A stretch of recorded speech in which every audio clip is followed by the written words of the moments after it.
United States of America and to the republic for which it stands, one nation, under God, indivisible, with liberty and justice for all.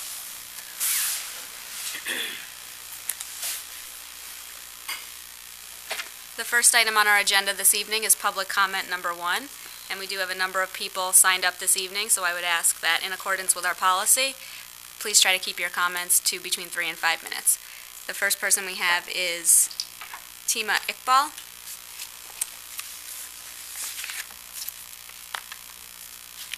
Okay. The second person we have is Baswa Shaker. This is the comment that he wanted read. Okay. So we received an email that he would like read at the meeting. I understand we may not be able to have a second class for computer science at GHS and request the BOE intervention to facilitate a second class, as it will help in strengthening our country in the new digital age. I am surprised that we want to be at the leading edge but cannot provide an extra class to our students. If there are enough students for a second computer science class, I request that you persuade the school to have an extra class. Also, I would like to know the number of students who have shown interest for this class for next year and the reasons for not allowing a second class. Okay, I think that was under 3 minutes. The next person we have signed up is Rachel Riley.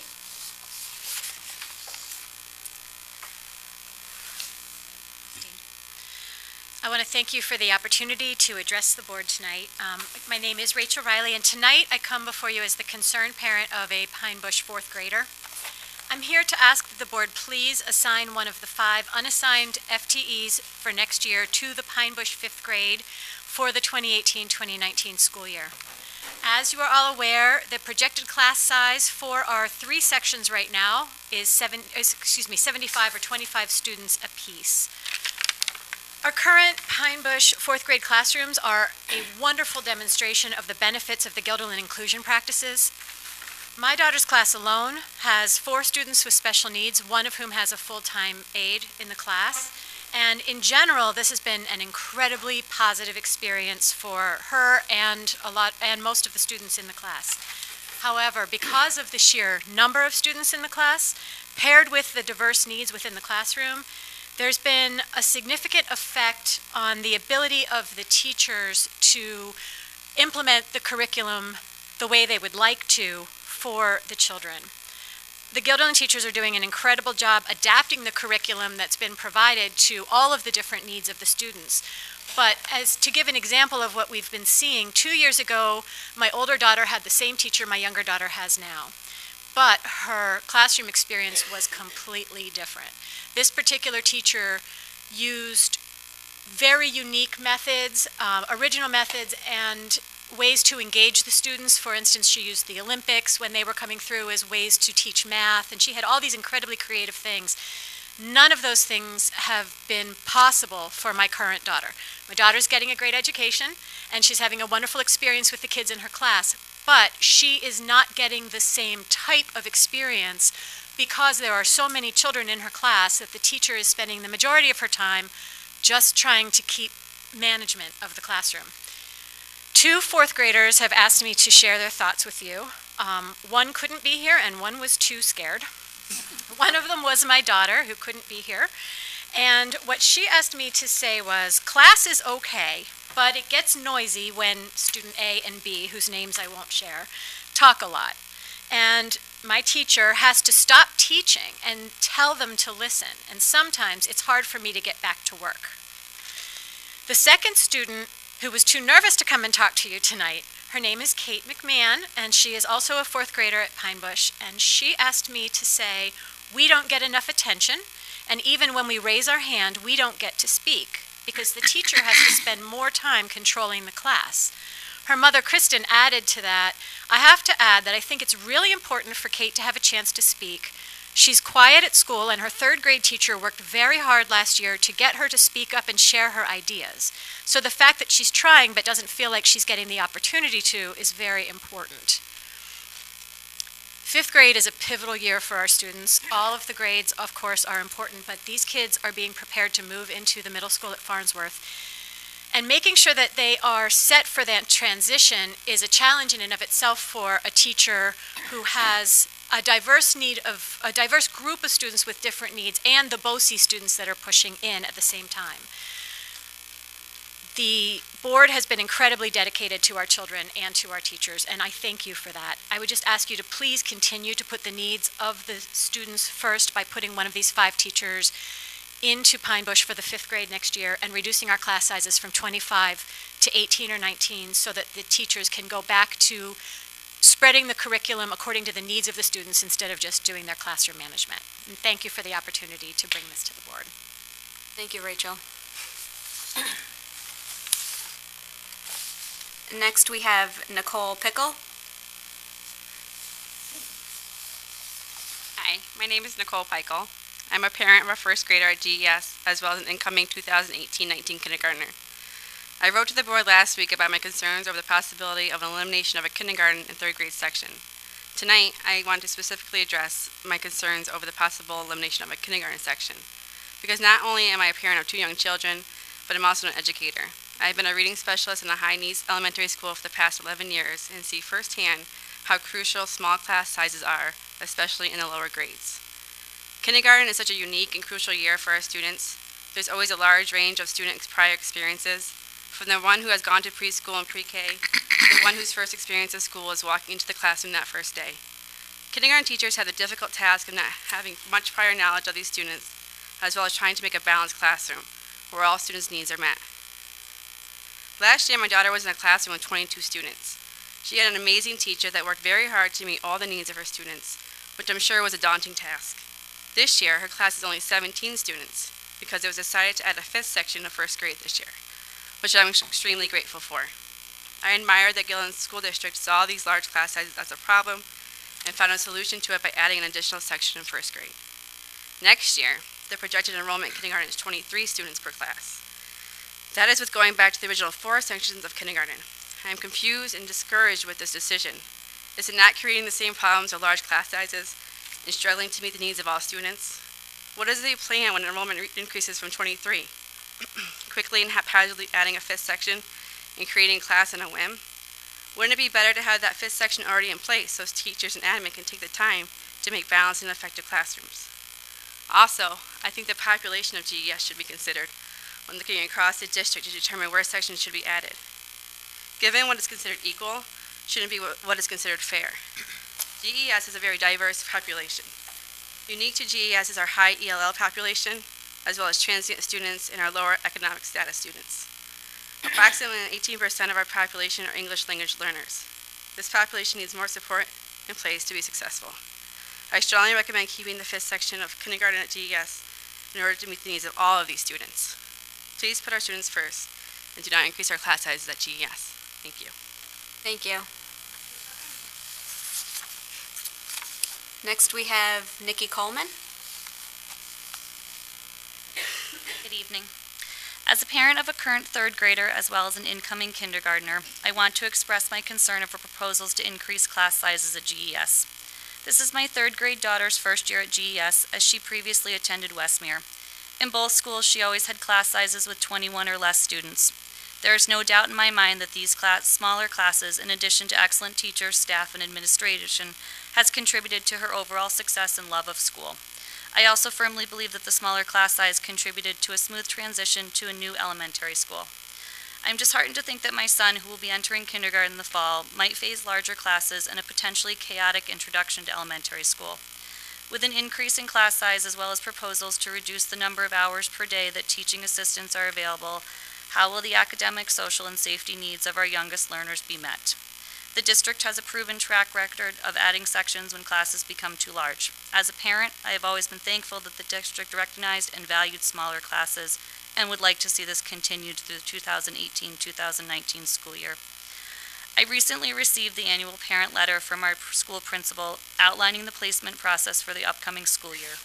Clearly, much time and energy goes into this process, but what happens if enrollment at GES is higher than expected?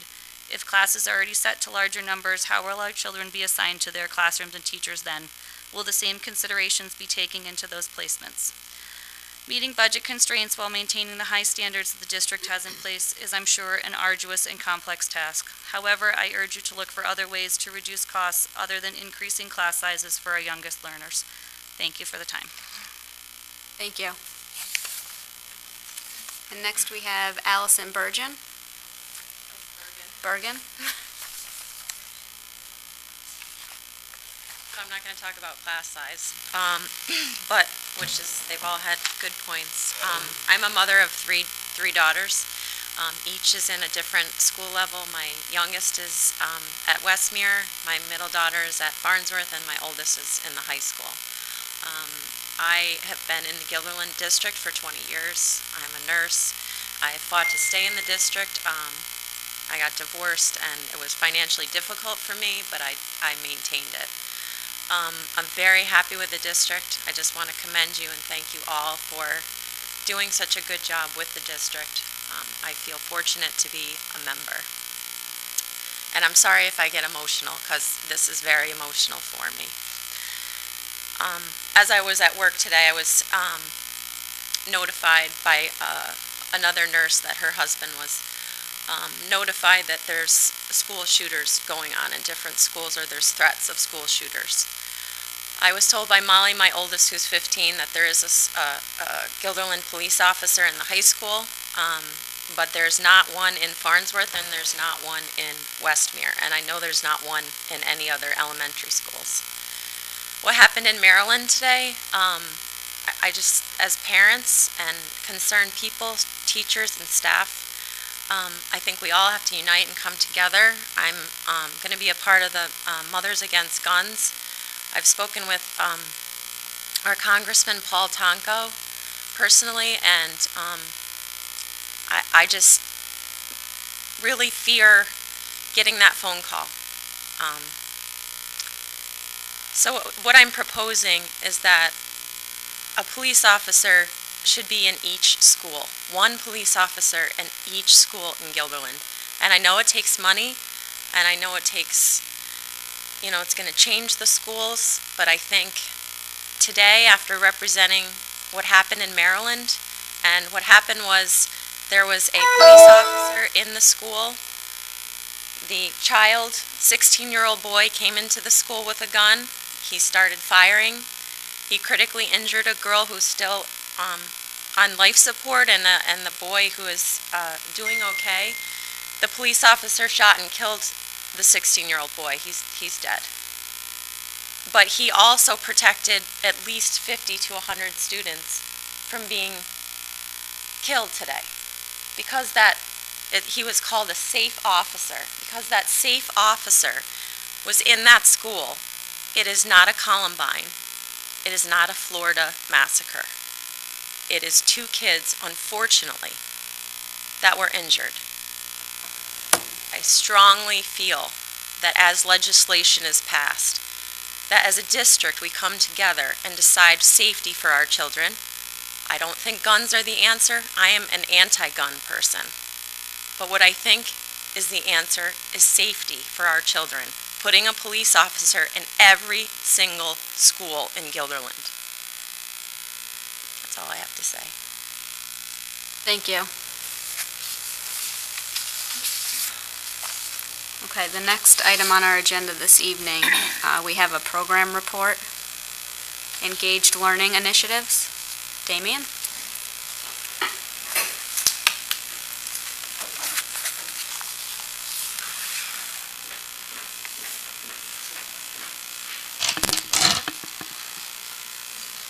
One second. She has to log us back in. Security and computers, huh?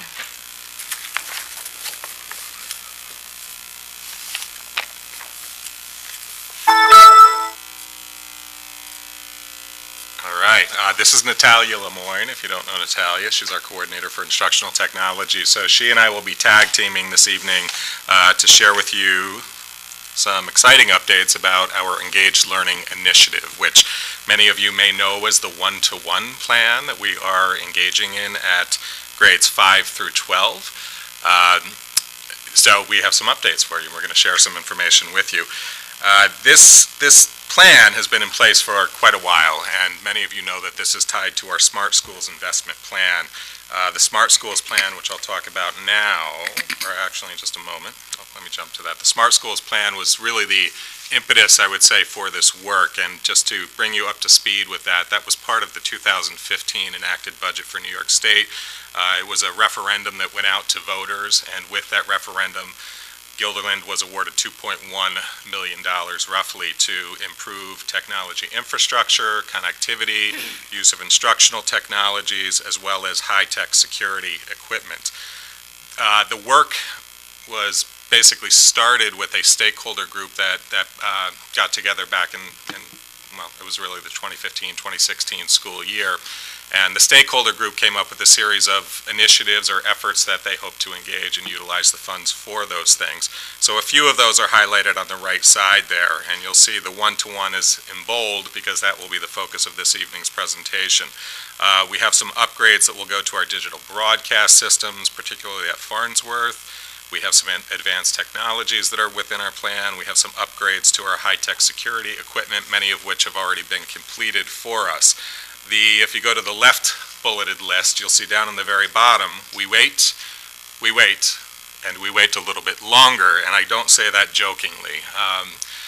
The Smart Schools approvals, they have to be approved by New York State by a Smart Schools Review Board, have been painfully long in the waiting period for school districts. So what we will be discussing with you tonight was literally submitted about 1.5 years ago, if not a little bit more than 1.5 years ago. So we are very confident that the approval will be forthcoming within the next few weeks. We also have a series of other projects which are not so glamorous and appealing, which are largely around infrastructure, so things that happen behind the scenes that you don't see so visibly, but are equally critical so that we can have well-functioning devices. And of course I say that on the heels of a board meeting when our projector wouldn't work, but we won't get into that. So let me just back up a little bit. So this initiative, this work that we're hoping to accomplish is work that we're calling the Engaged Learning Initiative, and essentially, in a nutshell, what it will do is provide a device for every single student at grades 5 through 12. And that is a device that will essentially be theirs. Yes, it will be owned by the school district, but it will be in their hands for all of their learning experiences in all of their classrooms with all of their teachers, and at grades 6 through 12 it will be a device that they can take home as well. So we have some strong beliefs about this. This is work that I would say started really 4 or 5 years ago when we started to introduce Chromebooks to our learning environments, to our classrooms. We did so gradually, largely because of lack of funding to do so in one fell swoop, but I think there were some advantages to being able to do that. It may have caused some frustrations in the gradual approach, but I do think it was something that led to some shifts in pedagogy. It led to some exemplars of application across our district. We have many teachers who I would say are now pioneers in this work and who have really, they've shifted their pedagogy to really integrate technology in a very productive and effective way. We want to provide equal access to all of our students as well. And as you might imagine, there are some who have more ready access to technology, particularly at home. This will help us to address the equity question across our district.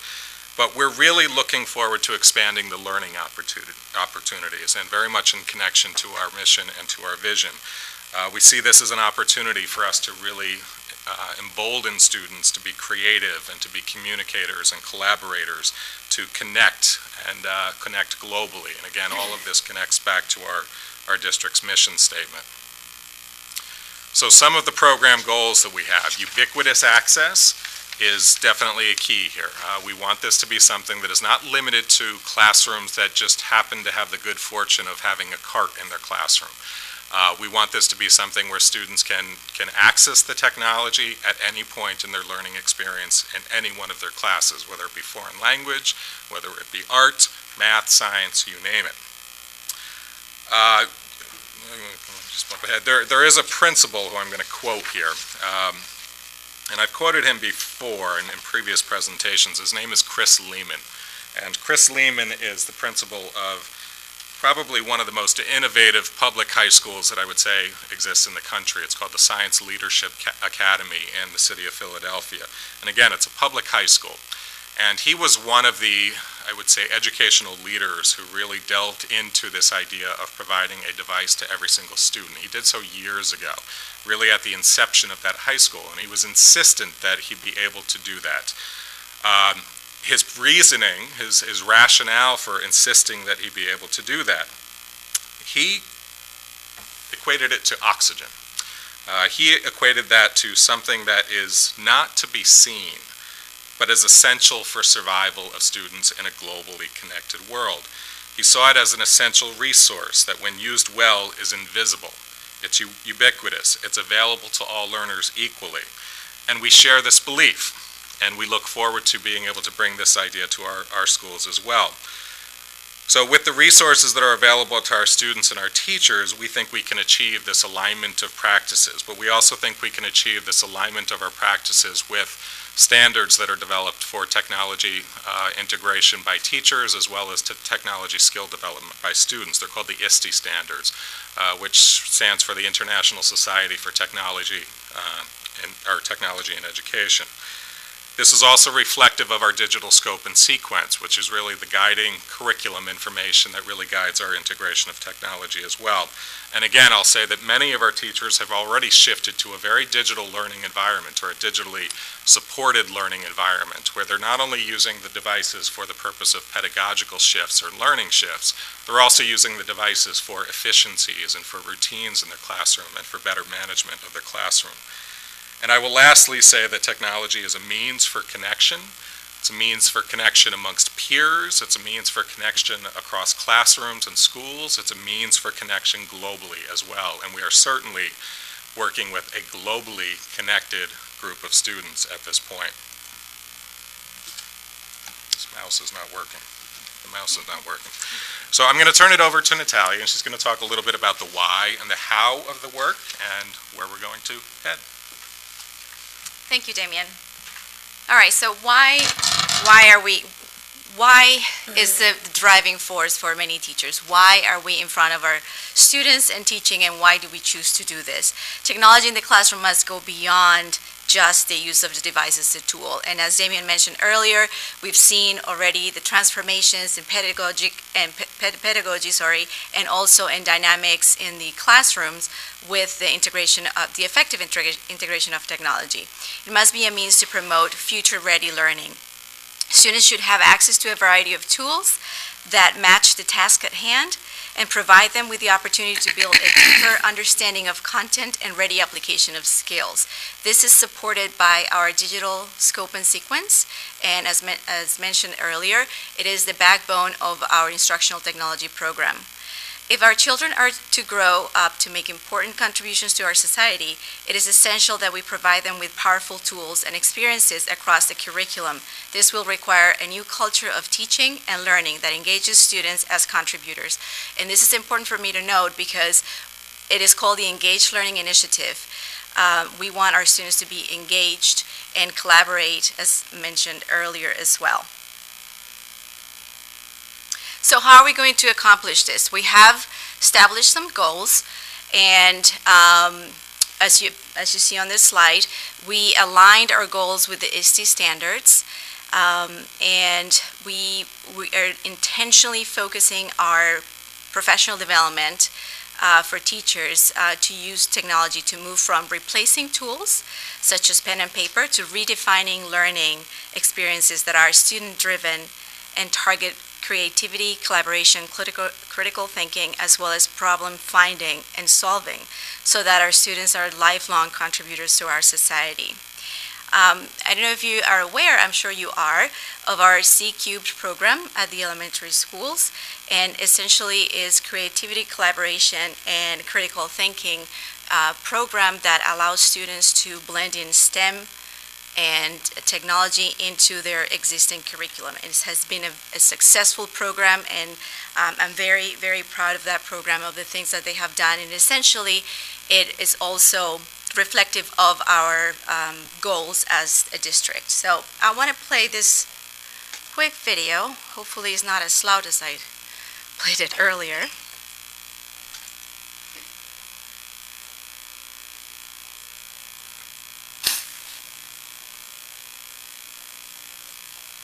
Shout out to all my 21st century learners out there. You know how we do it. Let's go. Yo, number one, I'm an MCAT learner. I set goals and pursue them with fervor. My learning is up to me, it's not passive. My brain learns best when I am digitally proactive. Number two, I'm a digital citizen. I stay safe on all the sites that I'm visiting. I use technology to make a difference. With power comes responsibility. You digging it? I'm a knowledge constructor. Number three, I carefully select and evaluate what I read. Curate media also brilliantly, and I think critically about source validity. Four, I'm an innovative designer. That means I solve problems, major and minor. Start with empathy, ideate, then prototype. Test and iterate, that method is so nice. I'm a computational thinker. Five, improving any process that I can find. Writing algorithms and testing in beta. Analyzing to find the trends in the data. I'm a creative communicator, that's six. Like I put this in a rap song to make it stick. I could use different media or tools like infographics to get my point through. Seven, I'm a global collaborator. I might connect with students way over the equator. Digital tech makes the dream come true. Had a virtual field trip with a kid in Peru. That's 7 ways that I can be a lifelong learner in this 21st century. What kind of student do I want to be? It's my path, that's up to me. That's 7 ways that I can be a lifelong learner in this 21st century. What kind of student do I want to be? It's my path, that's up to me.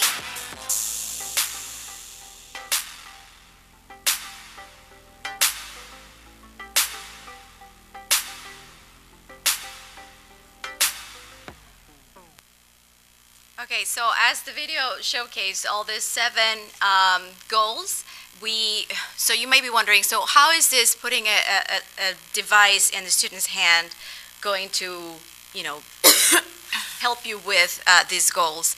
Well, the answer is complex and simple at the same time.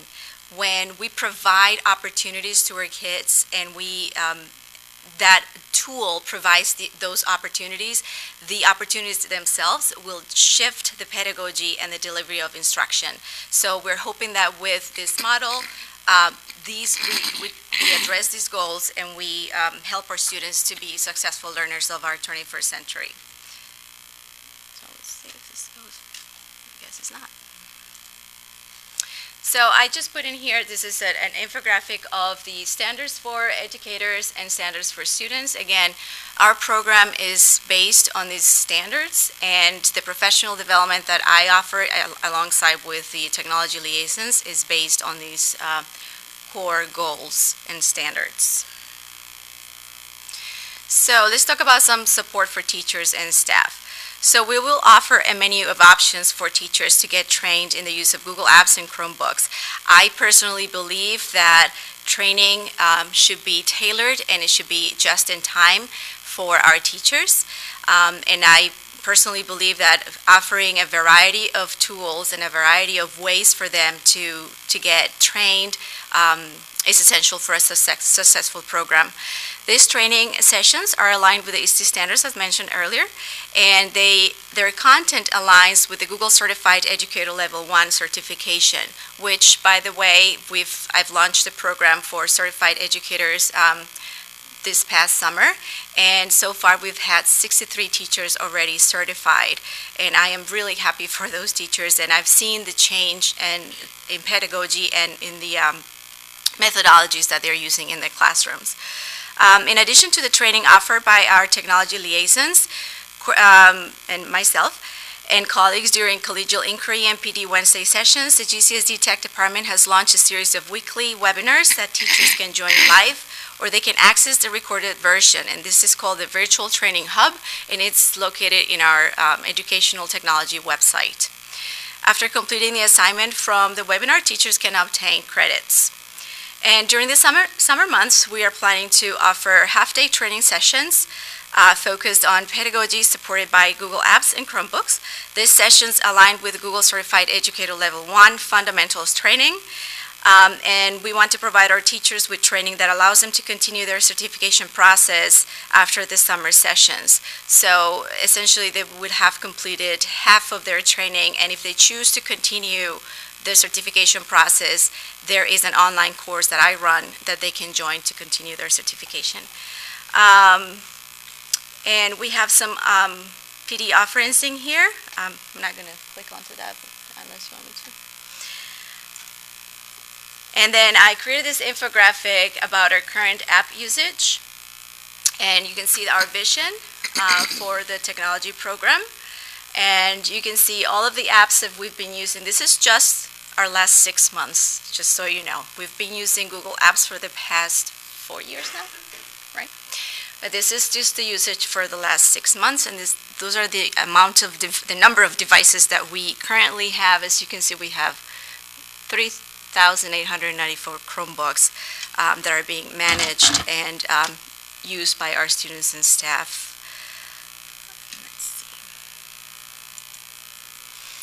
We also have a current a suite of applications that support creativity that we offer through the program. And these is called the Creative Suite of Apps. We have Soundtrap, which allows students to create podcasts and music.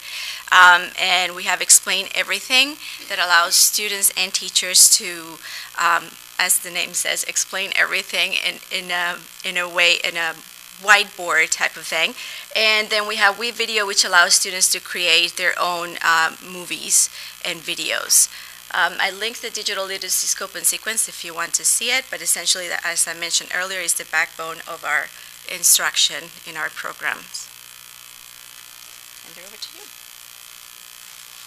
All right, thank you. So there are some obvious questions that I will assume will come up as we talk about providing devices to each of our students, and one of them immediately is going to be security.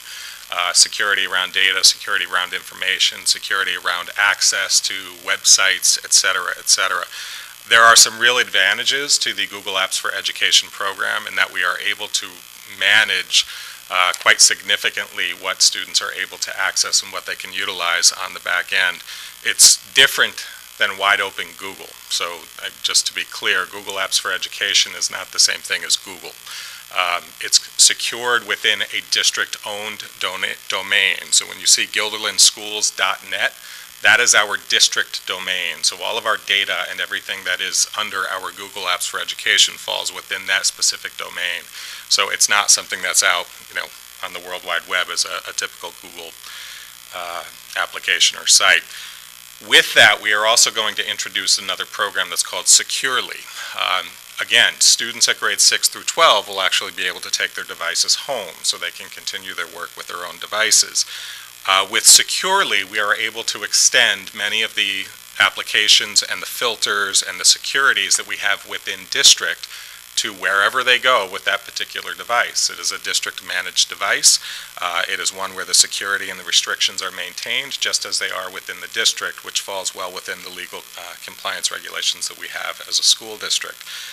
There are also some advantages to parents. So, oftentimes we'll get the question about, well, are we just increasing their screen time?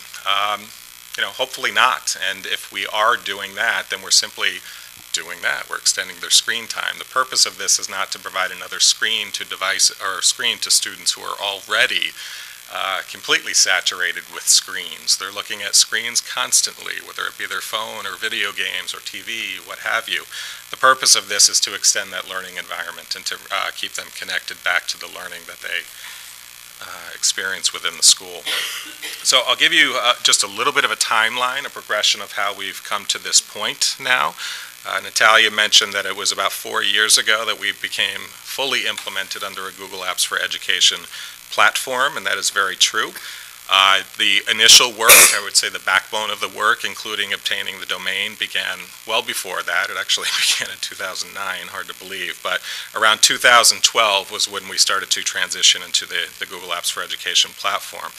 We started what we called the Chromebook Cart program back in 2013. So this was when Chromebooks were really becoming very prevalent in education, and I believe the latest statistic is that they're now about 75% of the marketplace for K through 12 education are in the form of Chromebooks. We started with teachers who actually applied to get a Chromebook cart. I'll call them the pioneers. They were the ones who really became the innovators, the creators, the thinkers behind the pedagogical shifts, which we hope to see on a much more universal scale across the district in the coming months and years. So the Chromebook cart program started at Guilderland High School in 2013. It expanded to the middle school in 2014. Our elementary buildings, which had been almost entirely Mac platform at that time, started to transition and introduce Chromebooks to the elementary level. They still have Macintosh devices as well at the elementary level. 2015 was also the year when we created the digital learning scope and sequence, which was done by our technology cabinet, which consists of technology liaisons or teachers from every one of our buildings. In 2016, we started to recognize that there's really a need for more professional development. So we started to host what we call the Google Summit here, which we actually are planning to host yet again on April 21st and 22nd of next month.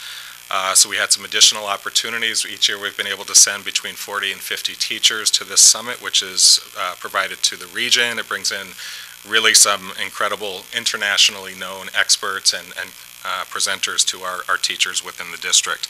We also started to notice some disparity in student access. So again, those who had the carts loved it. Those who didn't have the carts were often very jealous and frustrated, as you might imagine. So we started to feel the pressures of really needing to provide that access on a broader scale. And that was also about the time when Smart Schools came around. So we were able to plan for and address those needs with the Smart Schools funds, which of course are outside of the scope of the general operating budget for the district.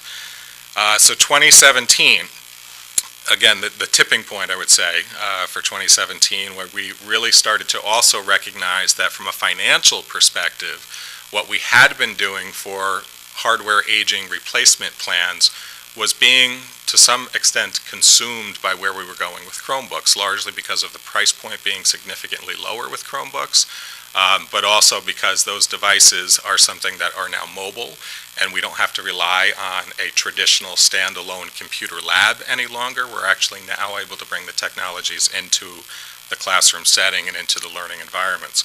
So that's just a bit of the history for you, and then of course we're now at the point where we're looking forward to initiating this engaged learning initiative. Chromebooks from the middle school, actually really from all schools, will be collected during this summer. So as you know, we have many Chromebooks that are on hand already. I think it's somewhere in the 1,200, 1,500 range of devices already. Those devices, in addition to the new devices that we will be procuring, will be collected, and they will be assessed for their condition. They will be tagged for asset inventory purposes. They will be checked out to individual students during the summer months, and they will be distributed by Cohort, which I'll explain a little bit further in a few moments. The carts that we have in existence, we will repurpose them and utilize them for charging stations throughout the building. So the distribution, the replacement of devices. Our goal is to keep the devices on a 4-year replacement plan.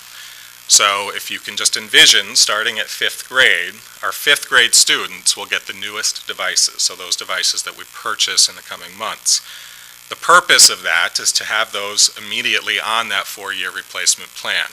So if you can envision, 5th grade students are now linked to a device. That device will stay with them, 5th, 6th, 7th, 8th. When they get to 9th grade, those devices will be aged out. We will replace with new devices at 9th grade, which they will have for 9, 10, 11, 12. The existing devices, based on the year of purchase, will be aligned to a cohort. So if you can look at 6th grade, for example, you'll see 6th grade students will get the devices that were purchased last year. So that will put them 3 years out. 7th grade, 2 years ago, puts them 2 years out, et cetera, et cetera. So we will have a lot of work to do over the summer to get all of those devices linked to the appropriate students and cohorts. A number of resources for parents and students will also be provided. As Natalia mentioned, there will be a number of training sessions scheduled for teachers throughout this spring, also into the summer, and then certainly throughout the course of next year. We will also be providing training sessions for parents and for students over the summer. During those sessions, we intend to be ready to be able to distribute the devices. So for those parents who are able to come to one of the many sessions that will run over the course of the summer, we'll be able to provide for them the user handbook, the acceptable use policies, all of the, the protocols and procedures that will go with that, but we will also provide them the device that they can actually start to work with. We will be providing a low-cost insurance option for parents, and I'm thinking back to, well, I shouldn't say this because my daughter will get angry with me, but when she lost her very large, I think it was her global textbook at one point, which was a lot of money, I'll say that. There was no such thing as insurance for textbooks. So the other question that comes up often is, well, what if a device is lost? Well, I would say it's the same thing if a textbook is lost. We would send a bill to the parents and they would have to do that. For the devices, they are a little bit more than a textbook, but really not that much, believe it or not.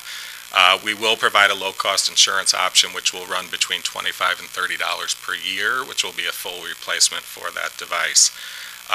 We have a repair program for damaged devices. So another common question is, what happens if something breaks in the device? Well, you may recall that we've also introduced student help desks at the middle school and the high school, and these are part of the plan. So they will be engaged in that process. They will learn from that process. We'll also have a cycle of repairs that we'll present to parents as well.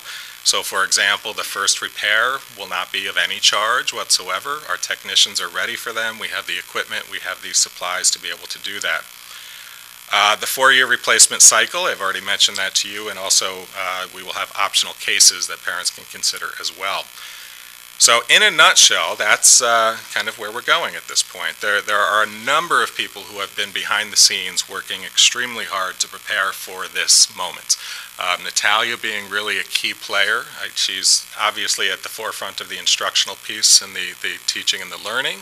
But at the back table, I also want to acknowledge Mike Bastian and Pierre Val.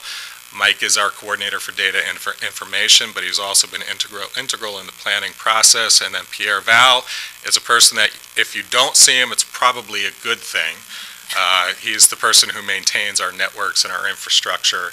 So he's oftentimes behind the scenes and not so obvious to us, but he is a critical player as well.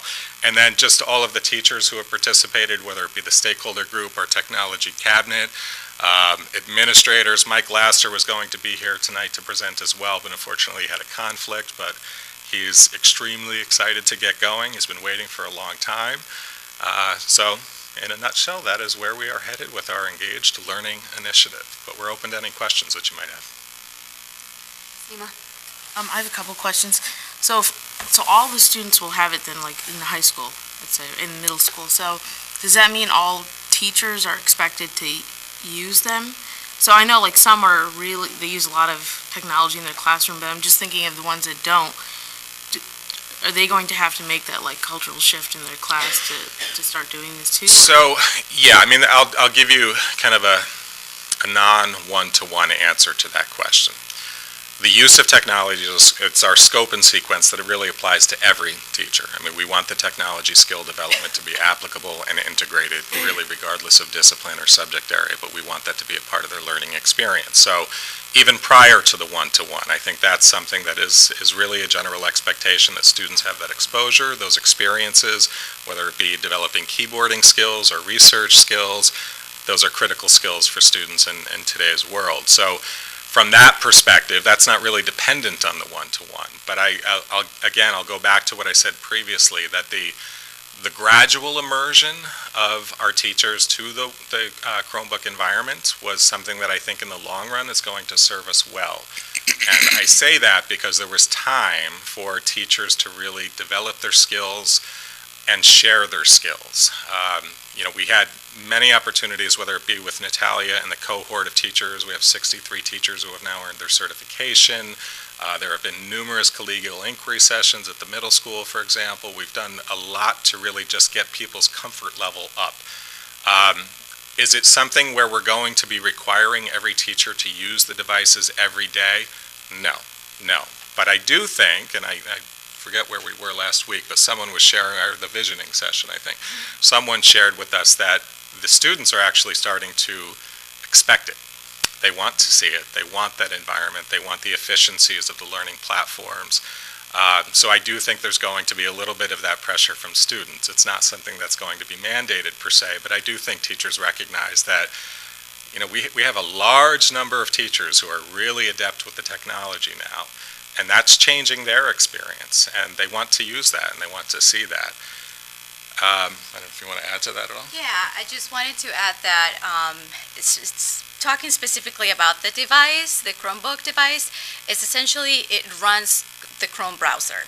And our teachers are already using the Chrome browser in their laptops and in their desktops, whether it's a Mac, whether it's a Windows machine. So they are familiar with the software that they're going to see in the Chromebook, and I'm not concerned about them switching from one type of software to another, because they've been using it really since we started Gmail. So I think we have a basic comfort level in that sense. I think the work now is in my specific area is showing teachers that it's more than just the tool, and that there are applications and software within the Chrome browser that will be helpful for creativity, critical thinking, and the goals that I've mentioned earlier. So if the students are, you said 6 through 12 take them home, right? Yes, 6 through 12, sorry. Yes. So then, and my daughter has not done this yet, so I know like sometimes they do homework that's like on the computer, or like let's say Chromebook. I don't know if you've talked about like Wi-Fi access for all the students, or if that's been in discussion. At home or here? Yeah, no, at home. At home? Yeah, I mean, that's definitely something that's been a topic of conversation, and the good news around that is with the Chromebooks, they can work on those devices offline. They're not dependent on the Wi-Fi access to do a Google Doc or a slideshow or whatever it happens to be. They are dependent on the Wi-Fi access to get to the internet, but if it is something that requires them to produce something using the Google apps, they can do it offline, and the next time they connect, it will sync. So that's one benefit of having a district-owned device, that they're able to do that and utilize the Chromebooks for that purpose. We do also have, I would say, our ideas at this point about options for students, whether it be a hardship concern or whatever the situation may be that limits their access at home. We are looking into, and we've had discussions about being able to provide hotspots for students, which would be data plan driven. There are some options for us to consider and discuss. We've also had conversations with some of the management groups from some of the housing complexes throughout the district about providing common spaces that are Wi-Fi accessible within those spaces, and they've been accommodating and open to those suggestions and ideas as well.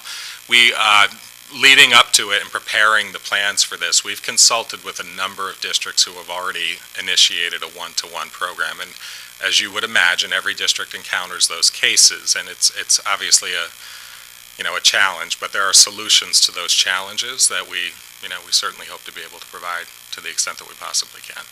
I just have one more question. You can correct me if I'm wrong. When I went to that the screenagers at the middle school, I stayed around for that discussion after. Yep. And someone brought up like students having like a VPN, like the private networks in the school. I don't know if that was just like a rumor, or if that was something that's worked on. I'm reluctant to even discuss it publicly, but no, it's not a rumor. There are these things called virtual private networks, which basically allow certain people, students in particular, to circumvent the controls, the filters, and the security controls that we have within our in-district networks. So they figured that out. They are very much against our acceptable use policy, because we are legally required to provide those filters and those protections to students. And when they go around them, we are not able to do that. So I know Tom and the team at the high school have addressed this on a number of occasions. We have, and we've taken a hard line in certain cases where Pierre is able to actually, behind the scenes, see when a VPN has been activated and is up and running, at which point we've been able to suspend email access and account access to certain students who have done that repeatedly. So, yes. Do they sign something when they get? They the do. Chromebook? Every student signs an acceptable use policy, which is a board-approved policy, as do our teachers and staff. I mean, essentially, anyone who's going to be accessing district technologies has to abide by that acceptable use policy. Thank you. Other questions? Kathy? This is kind of a related question. I know that this is about use of technology, and I know that some students will probably be interested in actually creating technology and doing, computer science. Right. And I know that that's a very, that's a math-heavy discipline. And I was just wondering if you had considered kind of going along with this technology, initiative into allowing more students or students who want to take advanced math, not restricting that. Because, I mean, it's important, if they want to go into any kind of programming, to have the math background. Mhm. So, and I know that there's been some restrictions on number of seats, and I was just wondering if you had thought about that in conjunction with your technology initiative. Yeah, I mean, I wouldn't say it's a conversation that has been front and center around this initiative, but you make a good point, and this, as you know, has been a conversation for quite some time. There are restrictions around that. Many of them are, I would say there are still limitations to what we have capacity to do, whether it be space or whether it be teachers or whatever those cases may be. I'm pleased to say to you, though, that over the years we have significantly increased the number of students who have participated in accelerated math and science. The middle school has made some program shifts and some structural shifts with that, which has opened that up as well. But one of the primary things that will, unless we change the structure of our middle school away from a teaming structure and away from a house structure, there is always that push and pull between those two forces, where there's a philosophical piece at the middle school, and when you go to something that becomes really a homogeneously grouped structure, that's going to pull away from that. So, very often we look at the middle school and we ask the middle school to engage in those conversations. Oftentimes they're building cabinet level conversations. But I can tell you with all certainty that the number of students who have participated in accelerated math has grown steadily over the years. So that's where we are at this point in time. I don't think there's really, there certainly is not a denial of access to students, but there is very much still in place a criteria to enter that as well. So, Right. Yeah. But, and I guess that it's tough to make that determination about seventh graders for it's kind of the whole sequence. It's hard for them to get into the sequence if they're not in it, starting at the beginning. So, I guess that's just something I'm just kind of thinking about. Just because, my son majored in computer science, and he told me just how math heavy it was. it is. There's no question about that. Some of it's almost just pure math. Yeah, some of it is. Programming in particular, I think you get into things that are very much math heavy, but there's plenty that I would say is not entirely dependent on that. Oh, sure. So, Not everything, but right. and also just kind of note that it seems a little counterintuitive also to be restricting advanced computer science courses. I know that the proposal in the budget is to eliminate one, and I know it's kind of that it's a tough budget year, but I just thought maybe that was a little counterintuitive, especially given this presentation on how important technology is to the district. Right. I think that's enrollment driven more than anything at this point in time. I'll kind of defer to Tom if there's any updates on that, but at the point in time when that was proposed, it was largely enrollment driven more than it was budget driven. So the program isn't going away, it's a reduction in the number of sections. Well, I know that Tom said that when I asked about that before, that there were a number of students, as many as 9 or 10, that wanted to take the class in preliminarily and weren't able to take it. So that's just why I was asking that question. Yeah, I don't know if you have any updates on that, Tom, or?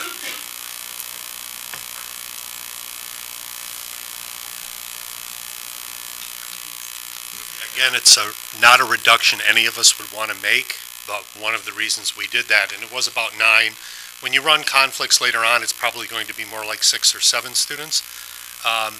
But one of the reasons that Mike picked that class too would be it's often pretty much divided between juniors and seniors. So we would start loading it with seniors. The juniors would have the opportunity to take it the following year. And so that's one of the reasons that we did that. I think Natalia has an important point to make regarding that as well. Yeah, I just wanted to address your original question, how the computer science or coding skills or that math portion is supported by this initiative. There are a myriad of ways that it's supported. Unofficially, let's say, we have the CQ program at the elementary school, so we start with those skills, STEM-based skills at the elementary level, and we have the program supports coding. We also support the app development through Google Developer. So, and I actually wanted to mention too that our student help desk students have the opportunity to get certified as well, and they can become app developers as well, and they can also become Dell certified. So we have certain avenues that are supporting those skills, not officially as in a course as you had mentioned, but I believe and we believe that it is an encompassing skill that should be supported from the get-go. So I just wanted to add that. Yeah, and you actually, if you recall the last board meeting, I shared with you a video from the C-Cubed program featuring some activities that took place at Linwood, I believe it was. And what you actually observed was a coding activity. They linked it to the westward expansion, but it was a coding activity where they utilized something called Ozobots. So students had to code essentially and learn the fundamentals of coding to be able to make the devices, the Ozobots, behave in a certain manner. We have also formally added, beyond just computer science technology courses at the high school, we've added game design, we've added app design, a number of different electives which have really tied into, to that point that you've made. So, a lot going on. Okay, sounds like it. Thank you. Are there any other questions? Barb? This goes back to the budget discussions. I didn't see any talk about Project Lead the Way coming back to the middle school. We've talked about that for years. Yeah. And can any of these funds be used for the support structure for Project Lead the Way at the middle school, or is it all just? Well, yes and no. I mean, remember, Project Lead the Way, and I know you know this, Barbara, is very professional development intensive. It's very, for lack of a better word, strict and rigid in the implementation of the program. The technology, the Smart Schools funds, we actually do have some Smart Schools funds set aside for what we call virtualization, which Pierre can speak to much more eloquently than I can. But really, one of the target areas is Project Lead the Way at the middle level. As we went through the budget conversations and discussed readiness to be able to make the shift, I think the technology department at the middle school, plus the fact that we haven't been able to secure those Smart Schools funds right now to do the hardware work, the infrastructure work that we need around the virtualization, felt that we needed to delay it one more year. It's on the horizon. I know you want to go there. I want to go there too, and it's certainly within our plans, and we will get there. But timing is really important for it, as well as the availability for the funds for very extensive summer professional development, as well as equipment procurement, and then the technology work that we have to do as well. So we'll get there. Will there be any funds left from this Smart Schools bond fund to purchase that equipment once we get? It's already in. It's already in the queue. Oh, it is in the queue? Yes, it hasn't been approved yet, as we have waited for approvals before, but it's already in as a submitted project. Now, the one that you're expecting to come in within the next few weeks, that's just for the Chromebooks, right? Not entirely. Divided it into different sections? So it's for the Chromebooks, but it's also for the upgrade to the digital broadcast system at the middle school. So our TV studio, essentially, at the middle school, which is largely analog, is aging quite quickly. They've been, I'd say, slapping Band-Aids on that system for a couple of years now to keep our TV news broadcast up, the TV news students in operation. So Mike has really been spearheading some of that work, and our middle school is chomping at the bit to get it done, because I don't know how much longer we can apply Band-Aids to that equipment. So that's the other portion that's coupled with the Chromebook work that we're hoping to do in that particular project. Then you have two other packages that are waiting for approval as well, or? We have a couple of packages that are awaiting approval. Primarily, I would say more in the infrastructure world, not so much in the, the front and center user end of things, but really the middle school in particular, and we spoke with the Business Practices Committee, one of the things that we know we have to do at the middle school, also awaiting approval on, is we have to expand some of the wireless access points throughout the building just to make sure that we're at full saturation. And then there are controllers, which basically are the skeleton, essentially, if you will, for the wireless network that we have to replace as well. Are there any other questions? Okay, thank you very much for the presentation. Welcome. The next item on our agenda is approval of the consent items, which include the minutes from the March 6th, 2018 meeting, as well as the March 13th, 2018 meeting, the CPSE and CSE recommendations, personnel action items, and the financials. May I have a motion to approve the consent items? Barbara, second Seema. Are there any questions? Alan?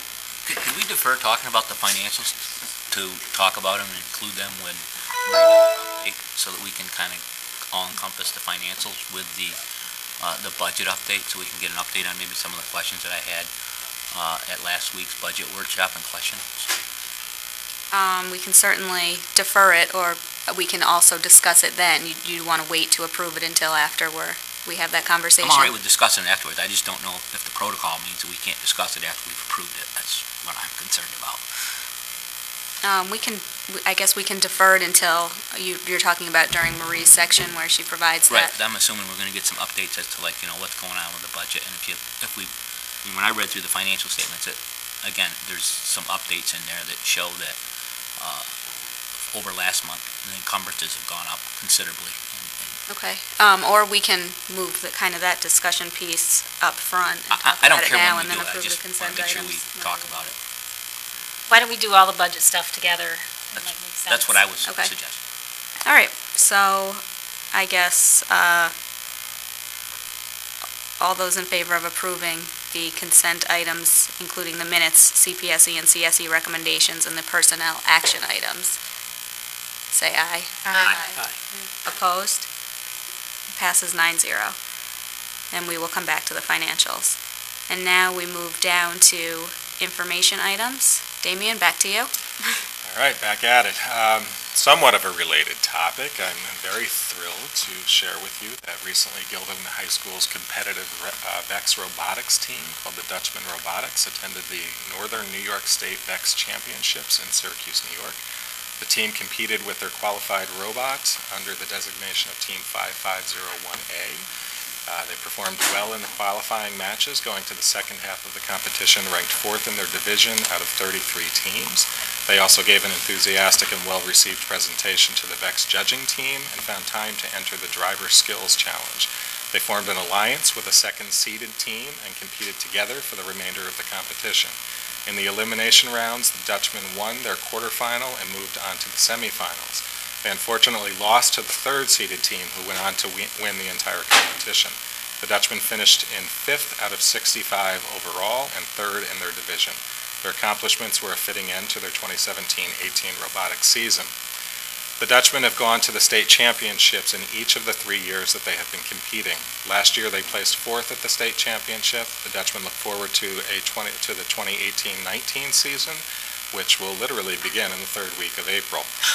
At that time, they will begin designing and researching next year's robot, and they thank the Guilderland Technology Department for their continued support of their participation in the VEX robotics competition. And I would be remiss if I didn't point out John Ball. Mr. Ball has served as the advisor for the robotics program since its inception, and he really has done a masterful job and has dedicated a tremendous amount of time, both in school as well as at the competitions, guiding the team toward their many successes. And the robotics team would like to come to a board meeting in the near future to bring the robots and introduce you to the robots. They're really quite impressive, so I look forward to having them here for you. And tomorrow is going to be an extremely busy day for the district. Tomorrow, March 21st, will be a non-attendance day for all K through 12 students, as staff will participate in a wide variety of professional development and training opportunities.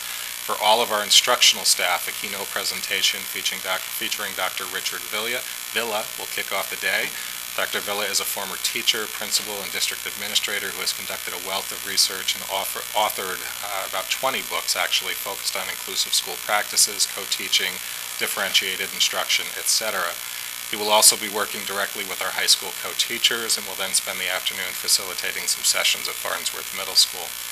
We have many other focus sessions that will run throughout the day, and they include mindful classrooms, brainstorming solutions to current challenges in education, mental health and wellness, resilience, next-generation science practices for elementary classrooms.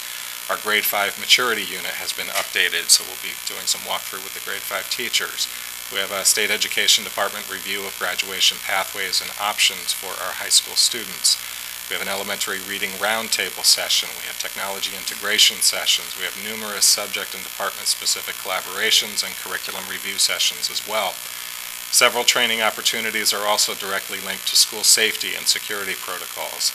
All of our bus drivers will participate in an incident response training. We have school safety training for all of our aides and monitors, clerical staff, and others that will focus on active shooter response, incident response, confidentiality, drug use in schools and communities. We anticipate a full day of learning and collaboration, and I'm very thankful that the storm has kept to the south, because that would have been a disaster. So there you go. That's Thank you, tomorrow. Damien. Are there any questions or comments for Damien? Okay, and now we move down to school business information. Neil? Thank you, Christine. One item this evening, and that's water testing for lead. On March 7th and March 13th, the district received the results for the most recent water lead testing. The sampling, which is a total of 11 samples between the middle school and the high school, reflects the results of where water outlets were remediated with either the replacement of faucets or the installation of water filters. At Farnsworth Middle School, all 4 of the results came back below the action level of 15 parts per billion. At the high school, 3 of the 4 outlets tested below the action level. The 1 outlet that tested above was further investigated. Additional plumbing connections were replaced, and the outlet was retested. That outlet is now below the action level as well. So at this point in time, from the testing, we are good on all fronts. This particular round of testing. Great, that's good news. Any questions or comments for Neil? Okay, and now we move to superintendent information. Marie? Okay, I have several items tonight. The first is bad news, and that is that we will in fact be in session on what would have been our contingent holiday on May 25th. We have used more than 2 snow days or emergency days, so we will be in session the Friday before Memorial Day. I will point out I was in a meeting in Westchester this morning, and because of the storms that have hit that part of the state and the power outages, they have no April break. So it's all relative. So we should be thankful. We just have to start Memorial Day weekend a little bit longer, a little bit later. My next item, I just want to say a few words about our National School Walkout Day, which was a week ago tomorrow, last Wednesday the 14th. We had approximately 500 students at Farnsworth Middle School and another 500 students at Guilderland High School who participated in the National Walkout Day on Wednesday, March 14th. This student-led event was focused on school safety and included a memorial to the 17 victims of the tragedy in Parkland, Florida.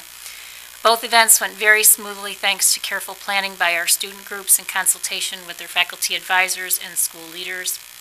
And we simply want to extend our thanks to our transportation department and the Guilderland Police Department for their assistance in securing the areas where our students were gathered outside.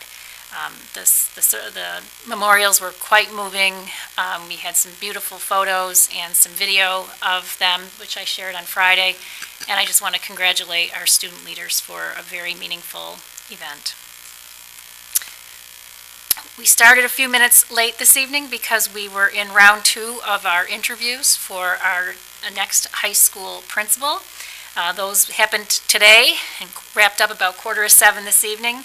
The interview committee includes our board president, Christine Hayes. We also have teachers, administrators, clerical staff, a parent, and a student who was astoundingly astute and eloquent today in her ability to summarize each of the candidates. I offered her a position herself, maybe in a couple years. Our timeline, first of all, the search has gone very well, and my thanks to all who have been part of that, and to Lynn Severance for coordinating it with her staff. Lots of details are involved. We are on target to bring an appointment for recommendation at the April 17th Board of Education meeting. So we'll have a long transition time for the new leader to work with Mr. Lutzik and plan for a smooth transition. So we're very, very pleased about that. My next item, last week, the State of the Town forum occurred. That was sponsored by the Guilderland Chamber of Commerce, and it was held at Crossgates Mall from 7:30 to 9 a.m. on that morning. Among the speakers were our town supervisor, Peter Barber, the general manager of Crossgates Mall, Mike Gately, chair of the Guilderland Industrial Development Agency, Bill Young, director of the Guilderland Public Library, Tim Wiles, Albany County Executive Dan McCoy, Assembly Member Pat Fahey, Senator George Amador, and District Director for Congressman Paul Tonko, Colleen Williams. I was very honored to be among the speakers and use my time to talk briefly about three subjects: our 2018-19 budget, our upcoming capital improvement project, and school safety. They gave me 3 minutes to do that. I didn't follow the limit. The event was a wonderful opportunity for the Guilderland community to come together to highlight our accomplishments and share our challenges.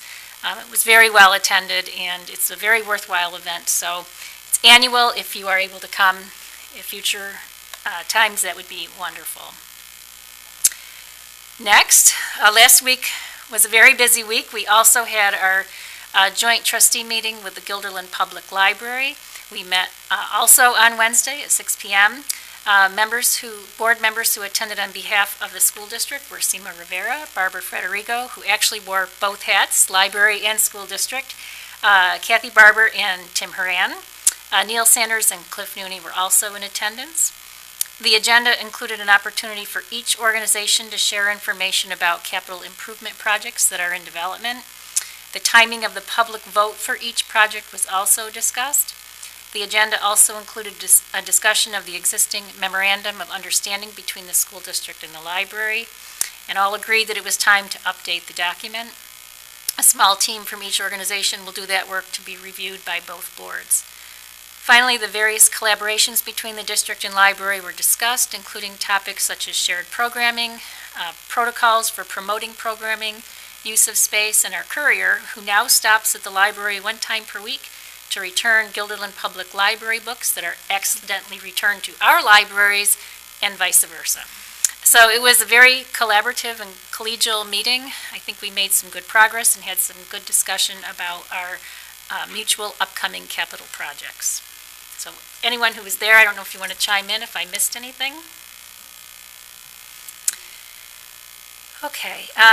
The last thing, I had a couple items that I just wanted to update the board on relative to our budget development. And actually, the first one I want to talk about is not a budget development item, but has been thought of that way via some emails that we've received, and that is the ongoing discussion that we've been having about offering German in 6th grade next year. As I've shared with the board over the last several months, the number of students, current 5th grade students, who have indicated their first choice is to study German is quite low. Currently it's 13 students. And we have been having the conversation about the ability to offer a single section of German 6 with only 13 students. That doing so would have the impact on the other languages and driving up class size in those languages to close to 30 or 30 in the case of French. However, we've had a lot of feedback that this appeared to be a budget reduction. I wanted to be really clear that there is no budget reduction connected to this discussion. It's really an enrollment or an interest issue. If, in fact, we are unable to offer German 6 next year, the .2 FTE would be shifted actually to French to accommodate lower class sizes in French. So there's no budgetary issue here. However, I don't think anyone feels good about the notion of having one less language to offer. So I ask, and I'm going to thank Gloria for asking this question of me over the weekend, how many students indicated that German was their second choice? And there were 30 of them. It was a higher number than I remembered. Now, we pride ourselves at the middle school in giving students their first choice in language if it is at all possible, because it's the only choice they get to make in middle school. So I asked Marcia Ranieri to actually call all 30 families and not say, would you be willing to take your second choice, but rather, would you reconsider your choice, and could you consider German as a first choice? We are now gathering that feedback. Most of the parents have said, let me talk with my child and get back to you. A couple have said, yes, I would. Several have said, no, my son or daughter has her heart set on German, French or Italian.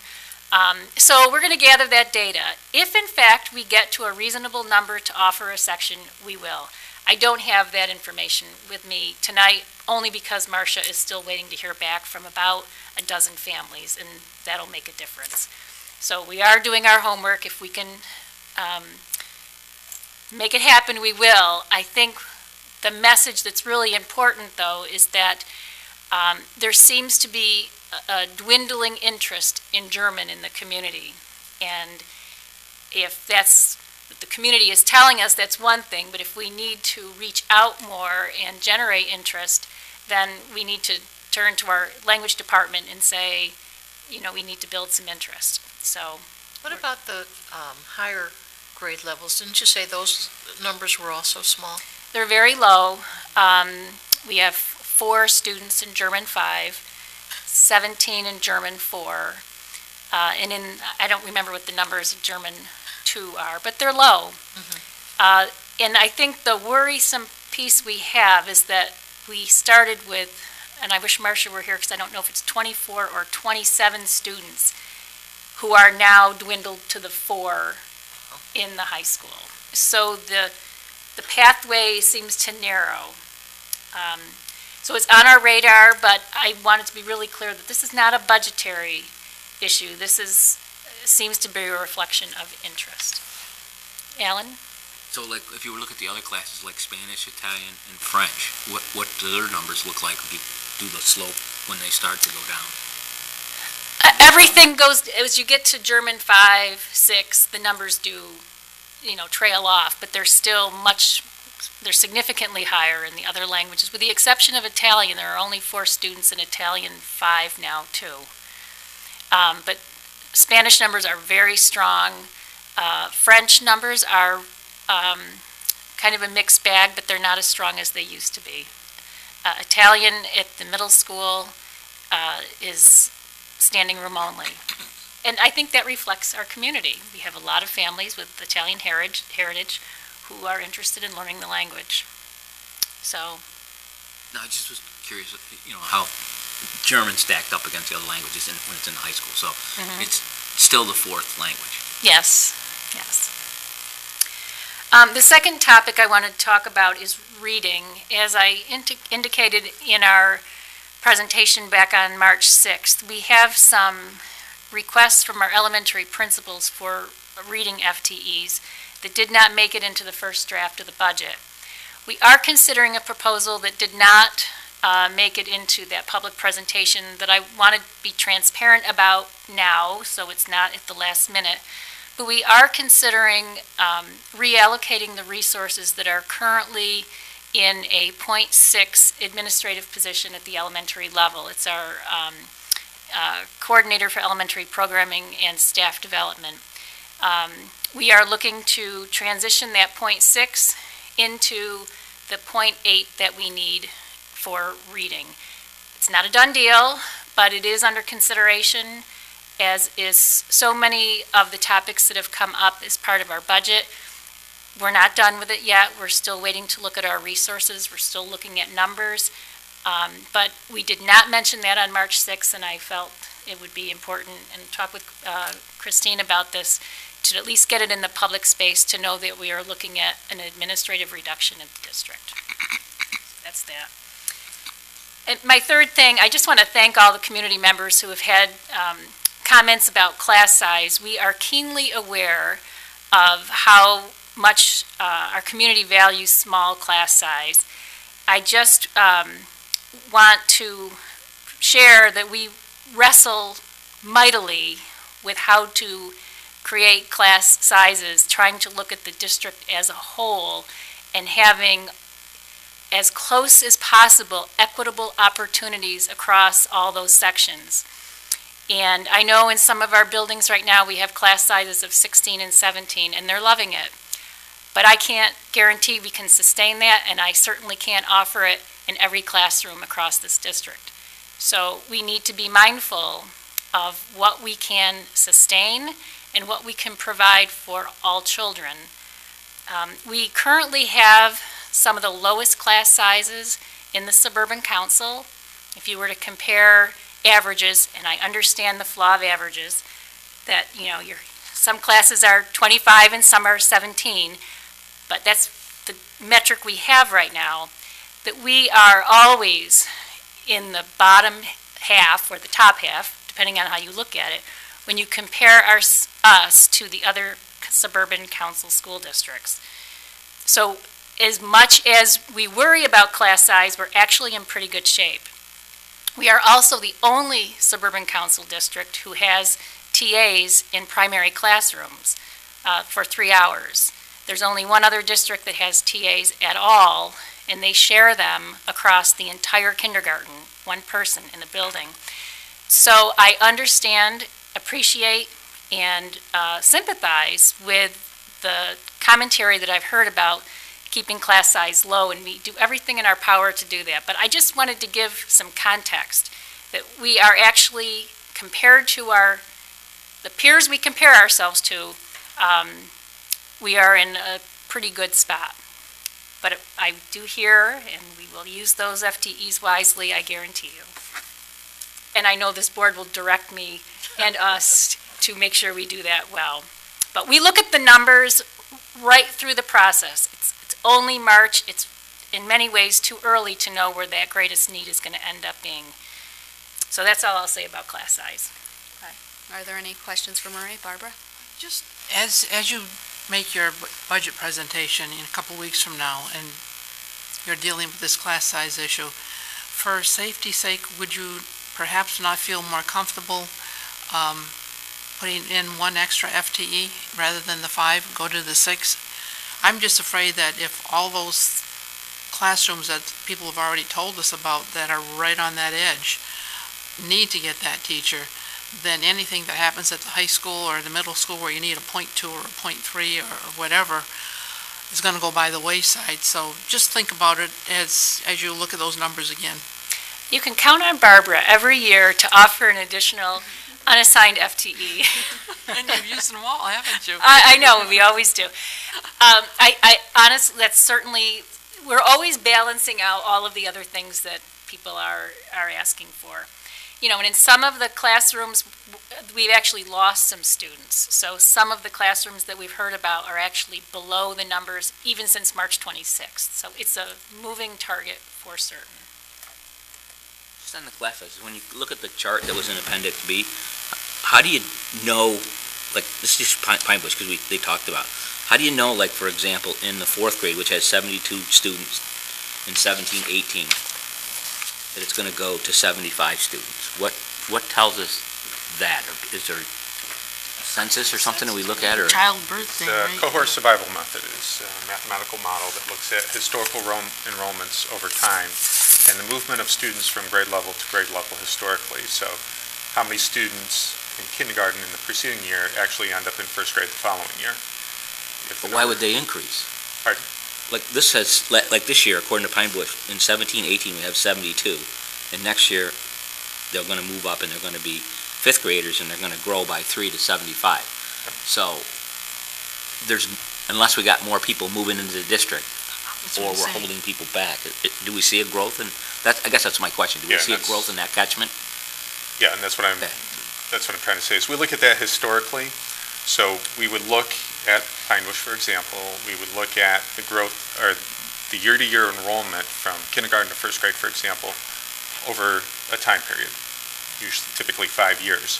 If the trend is always, or on average, that increase, if it's exactly 1, it means we're getting, on average, the same number of students going from kindergarten to first. If it's 0.95, it means only 95% of the students get there. If it's 1.2, 2% more come in. So we look at that historically over time, and that's how we make that projection going forward. So based on a 5-year average, what we would expect is we tend to see growth. I think your example was 3rd to 4th or 4th to 5th, I can't remember. It goes from 4th to 5th. Okay, 4th to 5th, historically, we've seen growth in the number of students that go from 4th to 5th grade for various reasons. Families could move in, et cetera, but there's typically some growth in that grade level. And do we do that by catchment, or are we doing that by the whole district as a whole? Yes and yes. Cover it both ways. Okay.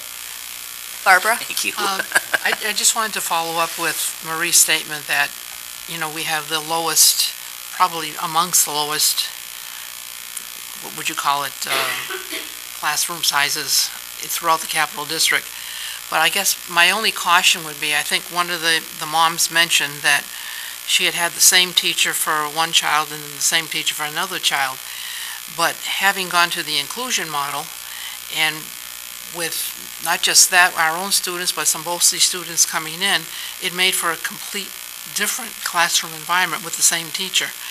And I just want us to be acutely aware that the number might say 21, but then when you have people pushing in, that automatically moves the numbers up. So I just really would say these other schools, They have inclusion as well. they all have the same thing. Maybe not all, but we are not alone in that approach. We were kind of late coming to that approach. But we are acutely aware of who those children are and the process that our elementary principals do with their teams to create classroom rosters and to accommodate, to the extent that we can, that there will be students pushing in. Beth and her team, they all do a great job with that. The tricky part comes for us when we have families who move in the last week of August. And there is no mathematical model that is going to help us with that.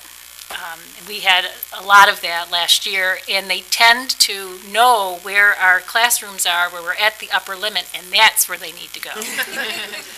That I can predict. But anyway, I do appreciate that, Barbara. Any other questions or comments? No, if we're still going to talk about the budget, Yep. I looked at the forecast, or not the forecast, the actual numbers that were in the packet, and then we've got encumbered numbers, and when you take the encumbered plus the expenses, it's pretty close to like what it was last year. And if you project that, which it looks like, I guess what I'm asking is, according to the sheet, we're going to be available $3.1 million. And how do you roll that forward into the what's the name of that sheet? The fund balance sheet, which only shows we're going to have a fund balance growth of like 1.2 million. I would think if you look at this sheet here, unless I'm missing something, it's going to be closer to 3 million. So what am I missing? What you're missing is something we've talked about before, because we don't have the staffing to fully encumber, or to encumber and unencumber all the time with all of the codes. So let me give you an example. If you want to turn to page 3 on your expenditure report, and the 4th line from the bottom, substitute teacher line. Okay. You'll see we have available funds of about $360,000. We know by the end of the year that we're probably going to be a lot closer to our budget, but because there's no regularity to substitute teachers. When they're needed, how often they're needed, who they're covering for, how much pay they're going to get. So this is a hard line for us to encumber. So we just budget for that, and we continue to, as the expenses come, that number will come down. Similarly, if you want to go up to the middle of the page and just below the 2010 line in bold where it says curriculum development and supervision, Yeah. the line below that has a $125,000 surplus for instructional salaries. That's for teacher, that basically is teacher leaders. They complete their obligations at the end of the school year. That's when they get paid. You'll see something similar with coaches, especially spring sports at this season. We pay them as they complete their duties. So until they complete their duties, they're still showing as available balances, and we won't have that expense occurred. Spring coaches don't get paid until the end of the year when they complete their duties. But why wouldn't we, if they're working on it, why wouldn't we encumber that? Because it's going to be an expenditure. Well, we don't always know who the coaches are going to be. That's an annual appointment, so we don't know who the coaches are going to be, and they're paid at different rates. So there's a step schedule. So coaches in their first year get paid less than coaches in their 10th year, for example. So we don't have all of the elements to do that with the accuracy that we would otherwise need to.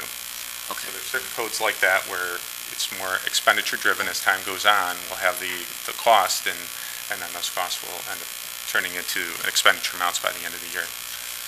Okay. And then if you also look on the same page where you have the refund of real property taxes, we're going to have 192, where we already have 192,000 for adjusted budget. Mm-hmm. Will any of that come out of the reserve that we set up, so really we won't have a $192,000 expense? No, that won't come out of the reserve. It will or won't? Will not. The reserve is specific to a year when it's instituted. So our reserve was established in 2014-15 for tax tertiary. It applies to challenges in the 2014-15 school year. But I thought that was also specific to a couple people that lodged a protest, for lack of a better word, for their assessment, and we kind of specifically set aside for specific, those specific items. So. Well, we had the Beverwick that's one of them. potential tax tertiary, which was set up for that purpose. That one we actually didn't pay a refund on. That was That's settled in the without. reserve, right? Pardon? Is that in the reserve? We didn't. There was no paid out settlement. The settlement was no refund of taxes.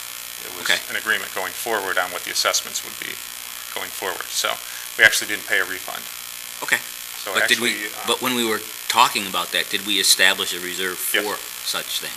yes, it was established in 2014-15. And when will we take it out if we're having big tax refunds like this year? Why wouldn't we consume some of that reserve? Because legally it has to go with the year that the tax roll in which for the year that you established the reserve. So we established it in 2014-15, so it applies to challenges initiated in the 2014-15 school year. That's all it can be used for. If we wanted to do it for 2016-17, we would have to establish a reserve for 2016-17 grievances.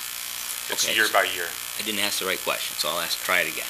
Since we established the reserve in 2014, and if the specific reason for why we established that reserve doesn't materialize, how does that reserve go down?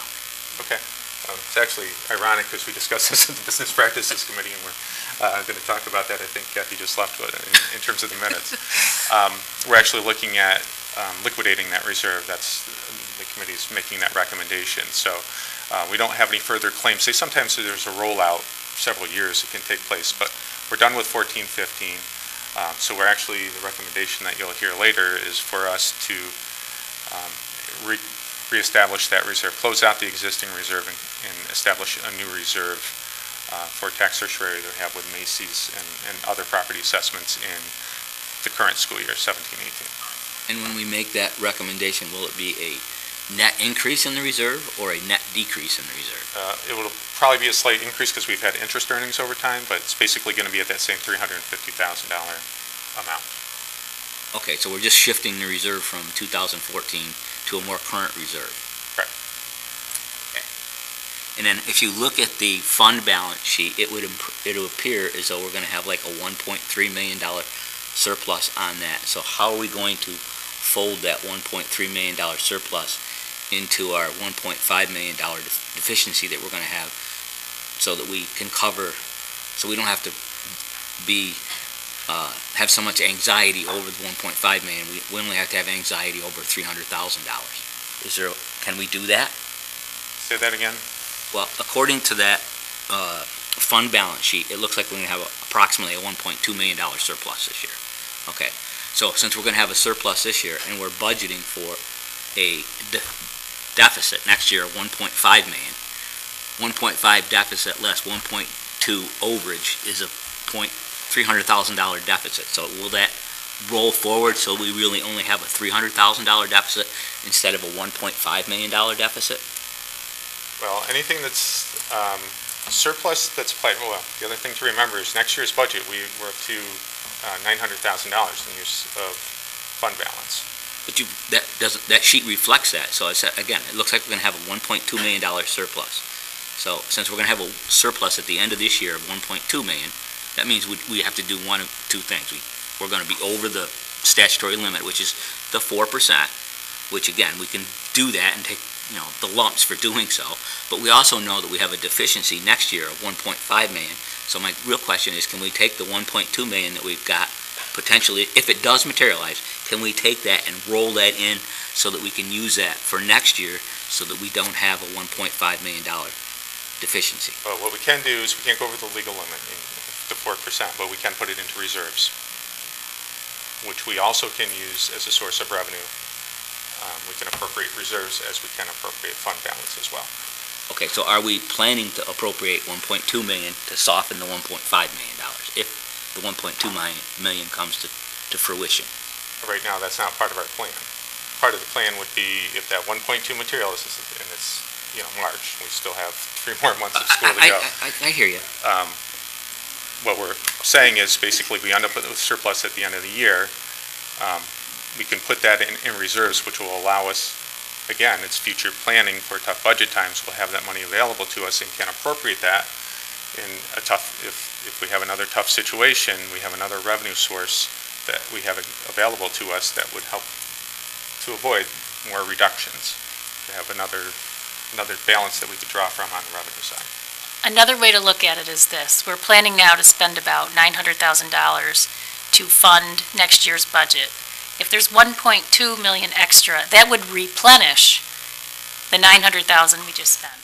So that if we need 900,000 again next year as a revenue source, which is very possible, it's there. If we were to spend it all now, it would not be replenished for use in another year when we might need it even more than we need now.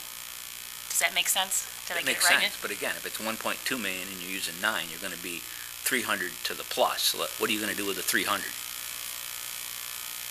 300 will go into reserves, and Right. that can be appropriated like fund balance in a future year. So, But as I recall from last year, if we don't discuss this now, when it comes time and the budget's voted on, we can't use that fund balance when we have a surplus at the end of the year. So to me, it kind of behooves us to look at our actuals, roll them forward as best as we can to come up with the best number that we have so that we know how much of a fund balance we could actually use to offset that. Because like last year, we had a $2 million fund balance. And like I said, the question still with me, I still have, is we had last year's spending at, we had about a $4.6 million increase from 2016-17, and if we spent all that money that's budgeted, we're going to have a $4.6 million increase, which is over a 4% increase. And I know when we budgeted, we didn't budget a 4% increase. So intuitively, one would think that we're going to have a surplus. And then again, going from that number up, we're going to go up to 100 million. So again, you're going to see in the past 2 years, we've only had increases of approximately $2 million over the previous year. So again, I'm really struggling with how we're going to, what we're going to do with all this money we're going to budget, when in fact I'm not sure that we're going to spend at the level that we're budgeting. So to me, it makes me think we're building in a huge surplus into our budget. I'm not saying not to build a surplus, but what I'm really suggesting is how much surplus do we really need to build when we're budgeting on it on an annual basis? Does it need to be $4 million, or is it more realistic to budget only a $2 million surplus? I would kind of then say we don't budget a surplus. We'll be talking about this with Business Practices Committee when we share our budget formulations and how we go about the process of determining how our estimates are developed. So we don't approach this by saying we're building surplus. We're budgeting as accurately as we can, given the situations that we know and the data that we have available for each and every item in the budget. I'm not saying you're not doing that, but again, if you sit back and look at it, last year, $92 million was roughly what we spent. We're budgeting 96. That's $4 million. And if you look at the history that you put in that budget page, we didn't have growth of $4 million on a year-to-year basis. So again, I'm just saying, if you look at the budget, which I'm not questioning the assumptions. What I'm really questioning is if those assumptions you had when you developed the budget don't come to fruition and you spend a lot less and you have a $4 million or $3 million surplus, what are our options with that prior to adopting our budget? Last year, once we adopted it, we were locked in. So rather than ask the question after we adopted our budget, why not ask it before so we know what our options is as a group of 9 so we can make a decision that we need to make? All I can tell you is we're budgeting in accordance with what our needs are. We'll have that conversation before budget adoption. That's going to occur over the next 2 weeks. And we'll see if the board wants to direct in some other way a reduction in expenses. That's the review of the board. Barbara. What I think I'm hearing Alan say is that if we should obviously have a fund balance, but if you go back historically over the years, I think every year we've had more than we anticipated. And rather than chewing our nails, can we put in that extra AP computer course or the sign language course or, have classroom sizes of 17 or 18 versus 25, maybe we could become a little looser and, I think that's what he's saying. That's exactly what I'm trying to say. Okay. Okay. And I will tell you, when you look at it on a line-by-line basis, where do you roll the dice? And that's basically what we're talking about here. Where do you cut the line right to the bare minimum? I guess the context I would give you to think about the budget is, say you're going to buy a house or a car, some major investment, and you're really tight on money. But at the end of the day, if you do it wrong, you're not going to have enough money to pay your bills. You're that tight with the home purchase or the car purchase. So if you're going to budget that and figure out whether I can make the monthly payments or not, or go into default, which I don't want to do you budget everything right at the line, the most optimistic view, that gas prices are going to stay low, that I'm not going to have any house repairs, the car's going to be fine, all my expenses are going to be just exactly where, food, clothing, you name it, all going to come out right at the bare minimum where you think they're going to be. And if you're prudent, and I would think any prudent person would cut yourself a little slack. You have to have that money in order to make your payment.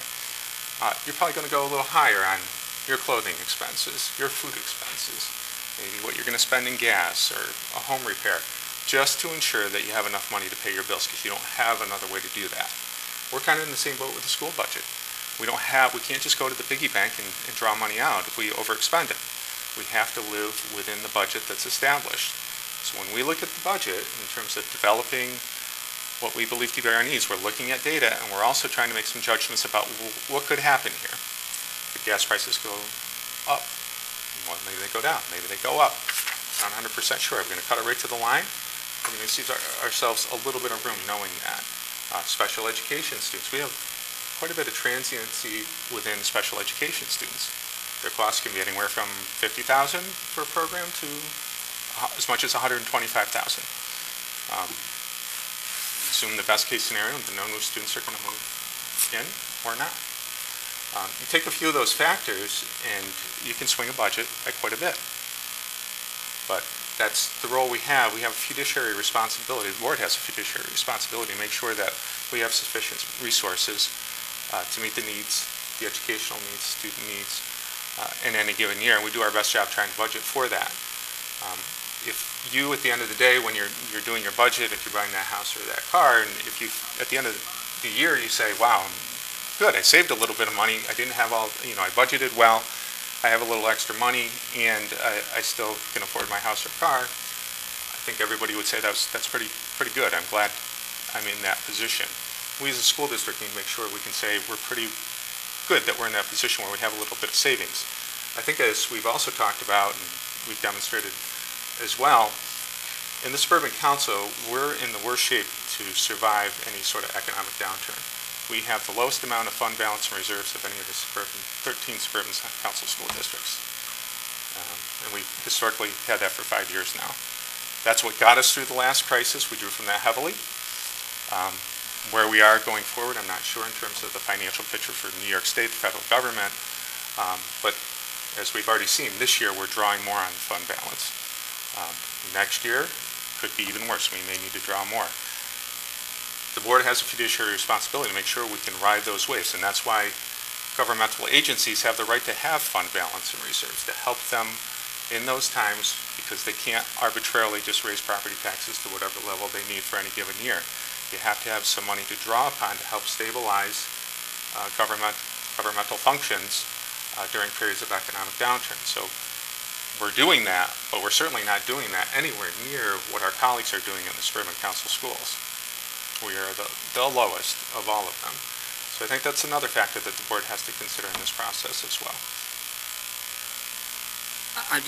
I'm not going to argue with you about that, and I don't disagree with what you just said about a house. But I will also say this: when you look at your last page of the budget page, and you see increases of 1.1 million, 1.5 million, going from 14 to 15 is 1.1 million, going from 16 to 17, 1.5 million, and then from 17 to 18, 4.7 million. That is more than having a little cushion. Right? That's all I'm advocating. That's all I'm saying. If you were to say it was only going to be 2.7 million and you had 2 million to roll into next year's budget, that's great. I'm not asking you to take it to the bone. I'm really asking, can we look at why we think we're going to go from 93.7 million to 98.4 million in a one-year period? Because that's what this paper says we're going to do. I can't believe that we're going to do that. And I don't know how to express myself any other way than say, I don't believe that we're going to have that kind of increase. I'm not trying to challenge whether you did it right or you did it wrong. I'm really saying, it looks like we may have opportunity there. Is it going to hurt us to look to see if we do? That's all I'm really asking. And that's really a function of what we're going to do with the Business Practices Committee. So we're looking at those areas that have historically had some savings in them. And we'll run Again, I would argue that's something the whole board should look at, not just the budget, not just the business practice. Because we as a board have a fiduciary responsibility to understand these numbers. We all had to go to class for it.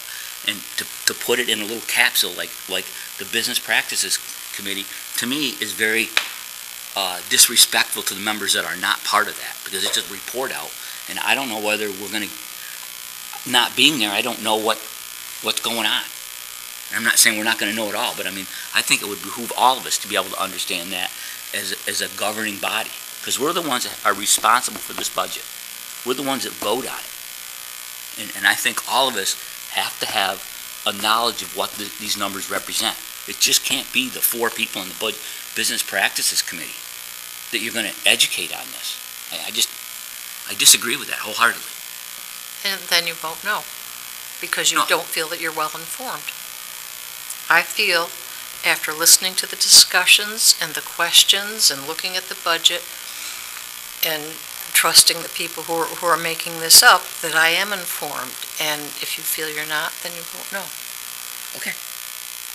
Alan, I mean, you could sit in on the Business Practices Committee. I don't think there's anything wrong with you coming to our meeting, which is, I think it's tomorrow at 4:30, right? Thursday. Oh, Thursday at 4:30. Yep. Yep, So- Thursday and then next Tuesday also. Right, so if I you didn't want know to we come could and come. listen, I mean, Okay. that would be fine. I mean, Right. it's not, we're not trying to hide anything. It's just more just a matter of, I think, being a little more efficient to have a presentation to a committee as opposed to having a lengthy presentation to the whole board. So, and the committee usually, and I as committee chair would report out for it. But if you'd like to come and be part of it, you're welcome to. I would like to hear it. That's what I'd like to hear. Okay, so I'm fine with it. I'll adjust my schedule. Okay.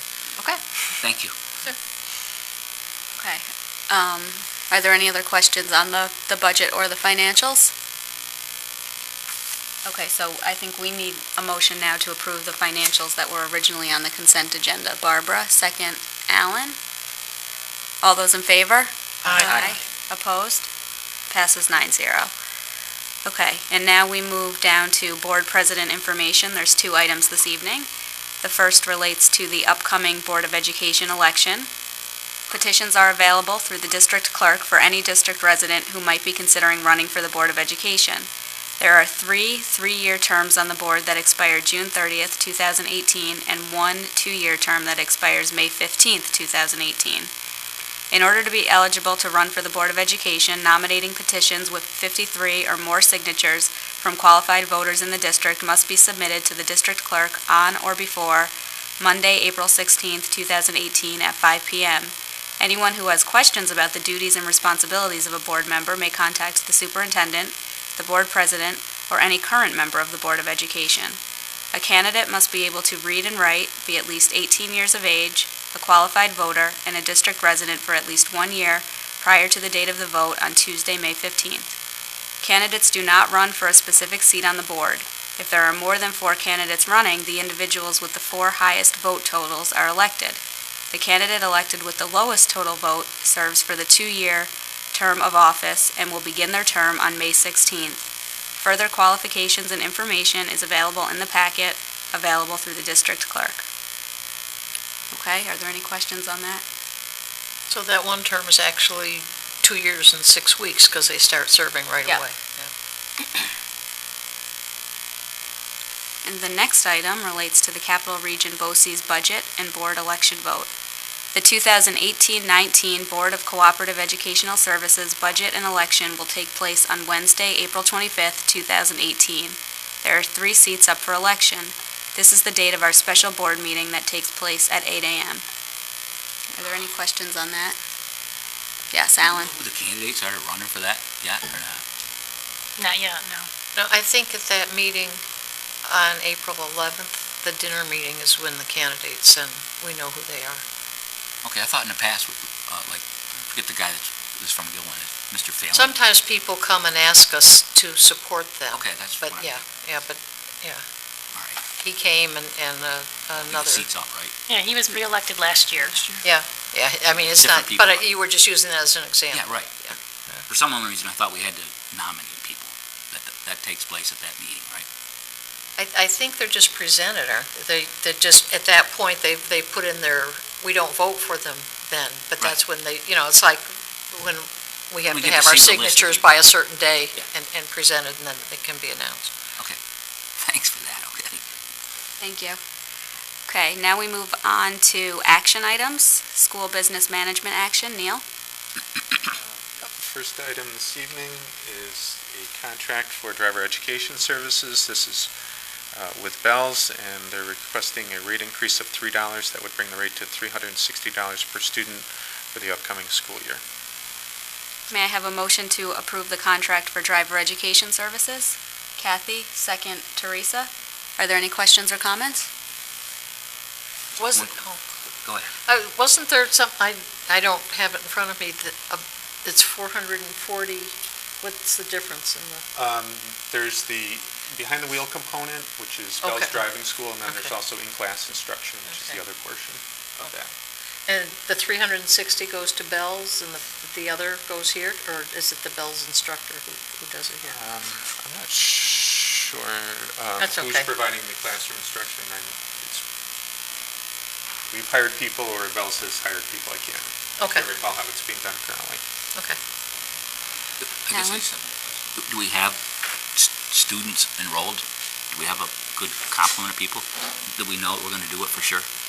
Yes, we're going to do it for sure. I did check. We do have interest in the summer. The summer hasn't always run, but that was an issue of, I think, trying to find somebody to do the class, if I can remember. There's some issue where the summer didn't run last year, but typically it has.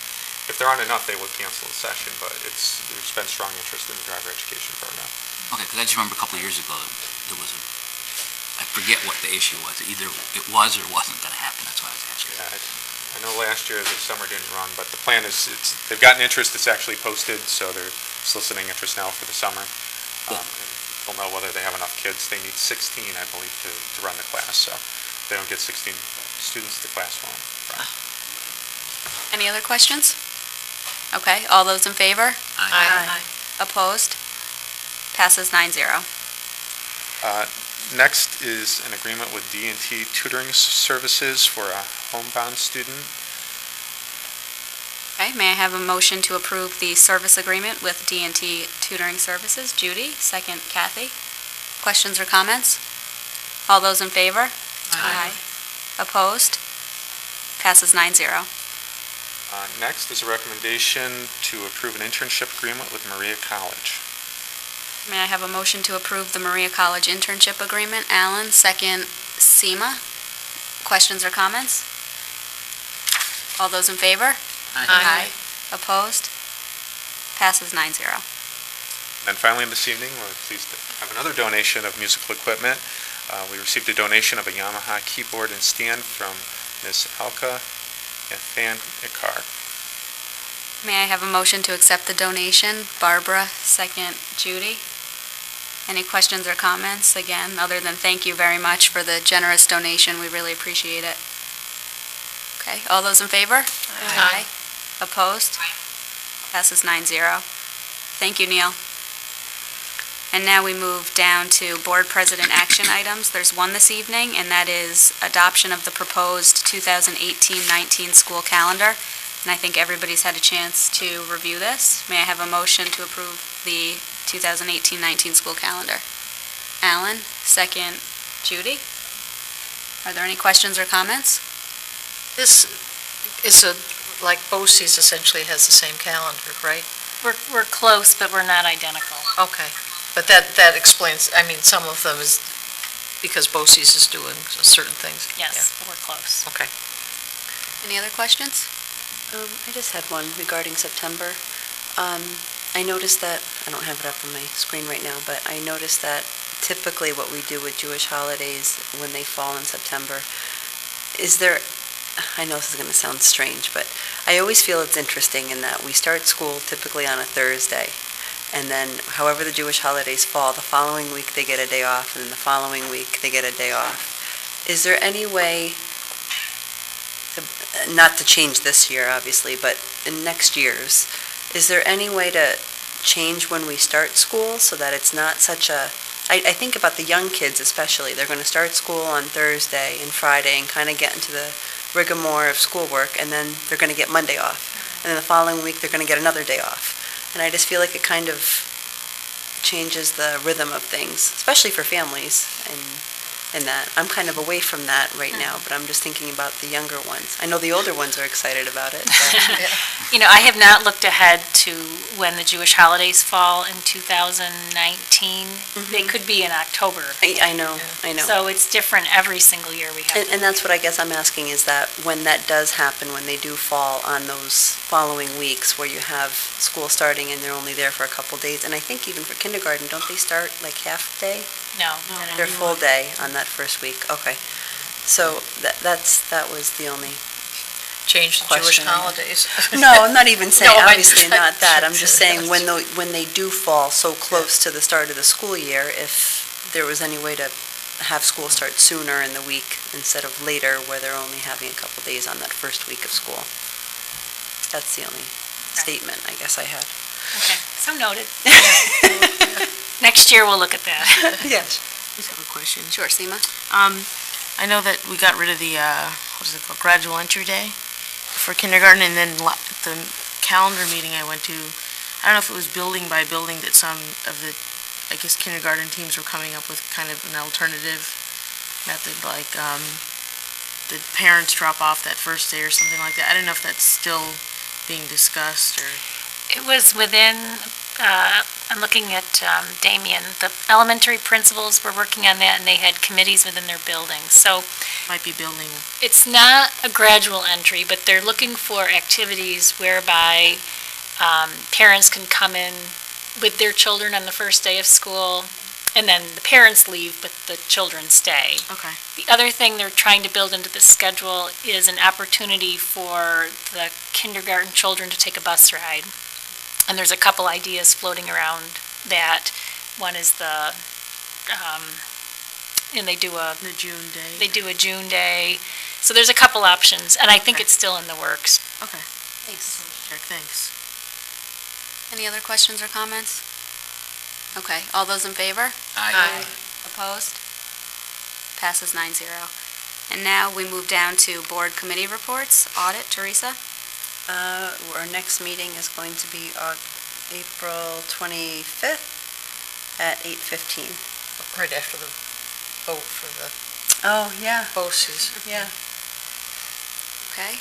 Business practices, Kathy? We already mentioned our next meeting is Thursday at 4:30 to discuss budgetary things.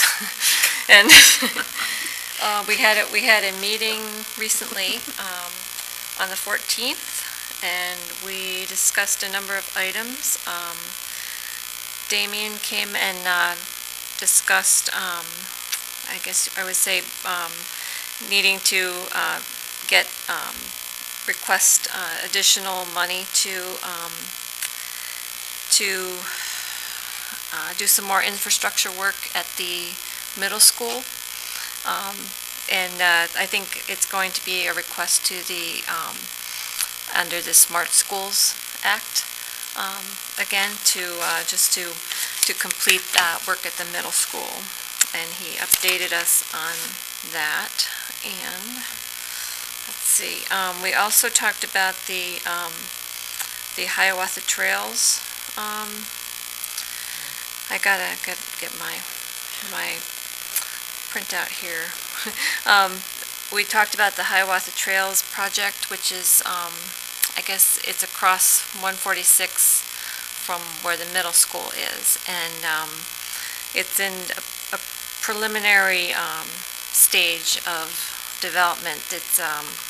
It had initially been proposed to be, I think, 4-story apartments. Now it's, the revised plan is 2.5-story buildings for a senior living complex. It's going to be before the town board. I think it's been put off until sometime in, I think, June to discuss. And the reason it's before the town board is because it's what's called a planned unit development, because it includes I think a 20,000 or 10,000 square foot office building as part of the complex. Otherwise, it wouldn't actually need approval from the town board. So, so that was discussed. And another item that was discussed, I think, came up tonight as well. We discussed the tax, you have it on here. It's easier to read than on my phone. We discussed the tax certiorari reserve, and as Neil had discussed, we had a reserve for 2014-15 school year, which we didn't use. So the proposal is to close it out and put the money into another tax certiorari reserve for the 2017-18 school year. So that was the recommendation of the committee, that we do that, because we have some, I know that the Macy's tax challenge was mentioned. That's a big one, and there might be some other challenges as well related to cross gates or other larger entities. So that was a recommendation of the committee with regard to the tax certiorari reserve. So that was kind of a lengthy discussion for our last meeting. But like I said, we're having another one soon on Thursday. Thank you, Kathy. Seema? I just have a question. I don't know if it was Marie's email or somebody said that, so the district doesn't normally take like a position on things being built, like that would maybe impact the school, but does that mean that it can't? Or is it just that was like the more recent history that it hasn't? You mean legally allowed to? Yeah, I guess so. No, I don't know if we have a legal restriction from taking a position. I think well, I wasn't part of the conversation, but what I would say is that you know, the district is in a awkward spot because we benefit from growth in the community. When there is new building, it helps us. It generates revenue and tax dollars that help support us. But sometimes that when that happens, there's peripheral impact on our operations as a school district. So I think in this particular case, you know, the growth could potentially have financial benefit for us, but it also raises the specter of some safety issues with the traffic on 155. So I think what our feeling is that we want to make sure that the safety issues around traffic on 155 are thoroughly and, you know, thoughtfully considered so that our students are in, you know, no harm's way as a result of it. And that would be the scope of our position, as opposed to yes, build, don't build, 3-story, 4-story, all of that stuff that's largely out of the purview of our expertise. But student safety is well within our umbrella of concern. Well, arguably, having a traffic light and a all-stop pedestrian crossing would be more safe than students trying to cross the street darting through traffic. Oh, absolutely. Yes, yes. We'd be sidewalks and traffic lights are our friends. Are there any other questions or comments for Kathy? Okay, communications? I don't know if she can hear, but we have a meeting Gloria? Friday morning. Friday morning at 8. We'll be meeting in Farnsworth for the communications committee. Okay, great, thank you. Policy committee, Barb? Before we leave, is it Farnsworth? Because the website, the agenda thing on here says your conference room, Marie, so I just was going to ask. I think we're at Farnsworth. Farnsworth, okay. I'll have Deb send out a reminder with the change, because it should be Farnsworth. Okay, I just was looking at the meeting not notice, whatever, the calendar thing here, and it lists the location, and it said your office, or your conference room, that's why I was asking. Let me go look. Okay. Barbara? We met yesterday, and you'll have some policies in your packet next time round, and we're meeting again April 23rd. Thank you. And now we move to public comment number 2. Linda, has anybody signed up? Board issues, ideas, and sharing. Judy? Just the 2 musicals since we last met, both of which were spectacularly wonderful. I'm going to the middle school. The kids' voices aren't thoroughly developed yet, and so that sometimes is a hindrance. That wasn't a problem this year.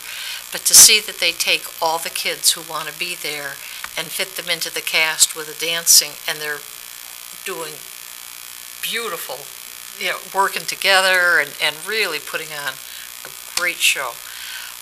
And they get very excited. One of the children is in our neighborhood, and she came to bring us our Girl Scout cookies. And I said, oh, I saw you. And she just, oh, and I said, are you going to do it next year? Oh, yes. It's so important to them, and they love it so much. It's really a treat to watch. And the high school, of course, was as fabulous as it always is. I think we're very lucky and very well entertained. So. Thank you. Anyone else? I'll just say that it's not very often that you get kudos. And I actually got them for the school district and how they handled the Linwood fire that we had. Oh, yeah. One of my daughter's friends, who my youngest is at Linwood, that her friend's dad came to pick her up early that day, just so happened to be right as the commotion was going on. And he's a retired police officer, and apparently he was raving as to how everything went through. It was very efficient and effective and not chaotic. So. And our kids were safe. Yes. Those notes were super Weren't they? cute. They made it. They were the best. Yeah. Yes. Thank you for sharing that. Yeah. Because you're right, we usually hear what we did wrong. Exactly, exactly. But apparently that And went your well. letter to us, Marie, explaining how the day went, I was in tears. It was everybody, you know, Yeah. from the kids themselves to the work the teachers did in. I saw them the next day and they said, we're still exhausted. And how hard it is emotionally to deal with that. And the parents, the police, everything. We're very lucky. It was a, I hate to say a good drill, but it was a good drill. We're going to be meeting with Tim Murphy to debrief in a more formal way, trying to get everybody together. I guess that's what I would say, if you have to practice and learn from, Real life experience. that was really a good opportunity to do that. And you can't really practice you practice. We would not practice relocating 400 children. No, and Yes. lunch and parents Yeah. and all the things that had to go. It was well done. Well, thank you. And reassuring that things will be okay. I heard the same too about everybody was saying how it was handled really well. And I think if we're talking about things that are done well, the walkouts I think were handled great by the district, and the coordination with the police department and having it, safe so the kids could do that. Just seeing how some other districts ended up handling, I guess, across the country, I'm really happy that turned out well here. Thanks. We have great student leaders who did a great job. Very impressive. Anyone else? Okay, so now we need a motion to go into executive session to discuss the employment history of particular persons and matters relating to job performance and possible discipline. May I have a motion? Alan, second Tim. All those in favor? Aye. Opposed? Passes 9-0. Thank you.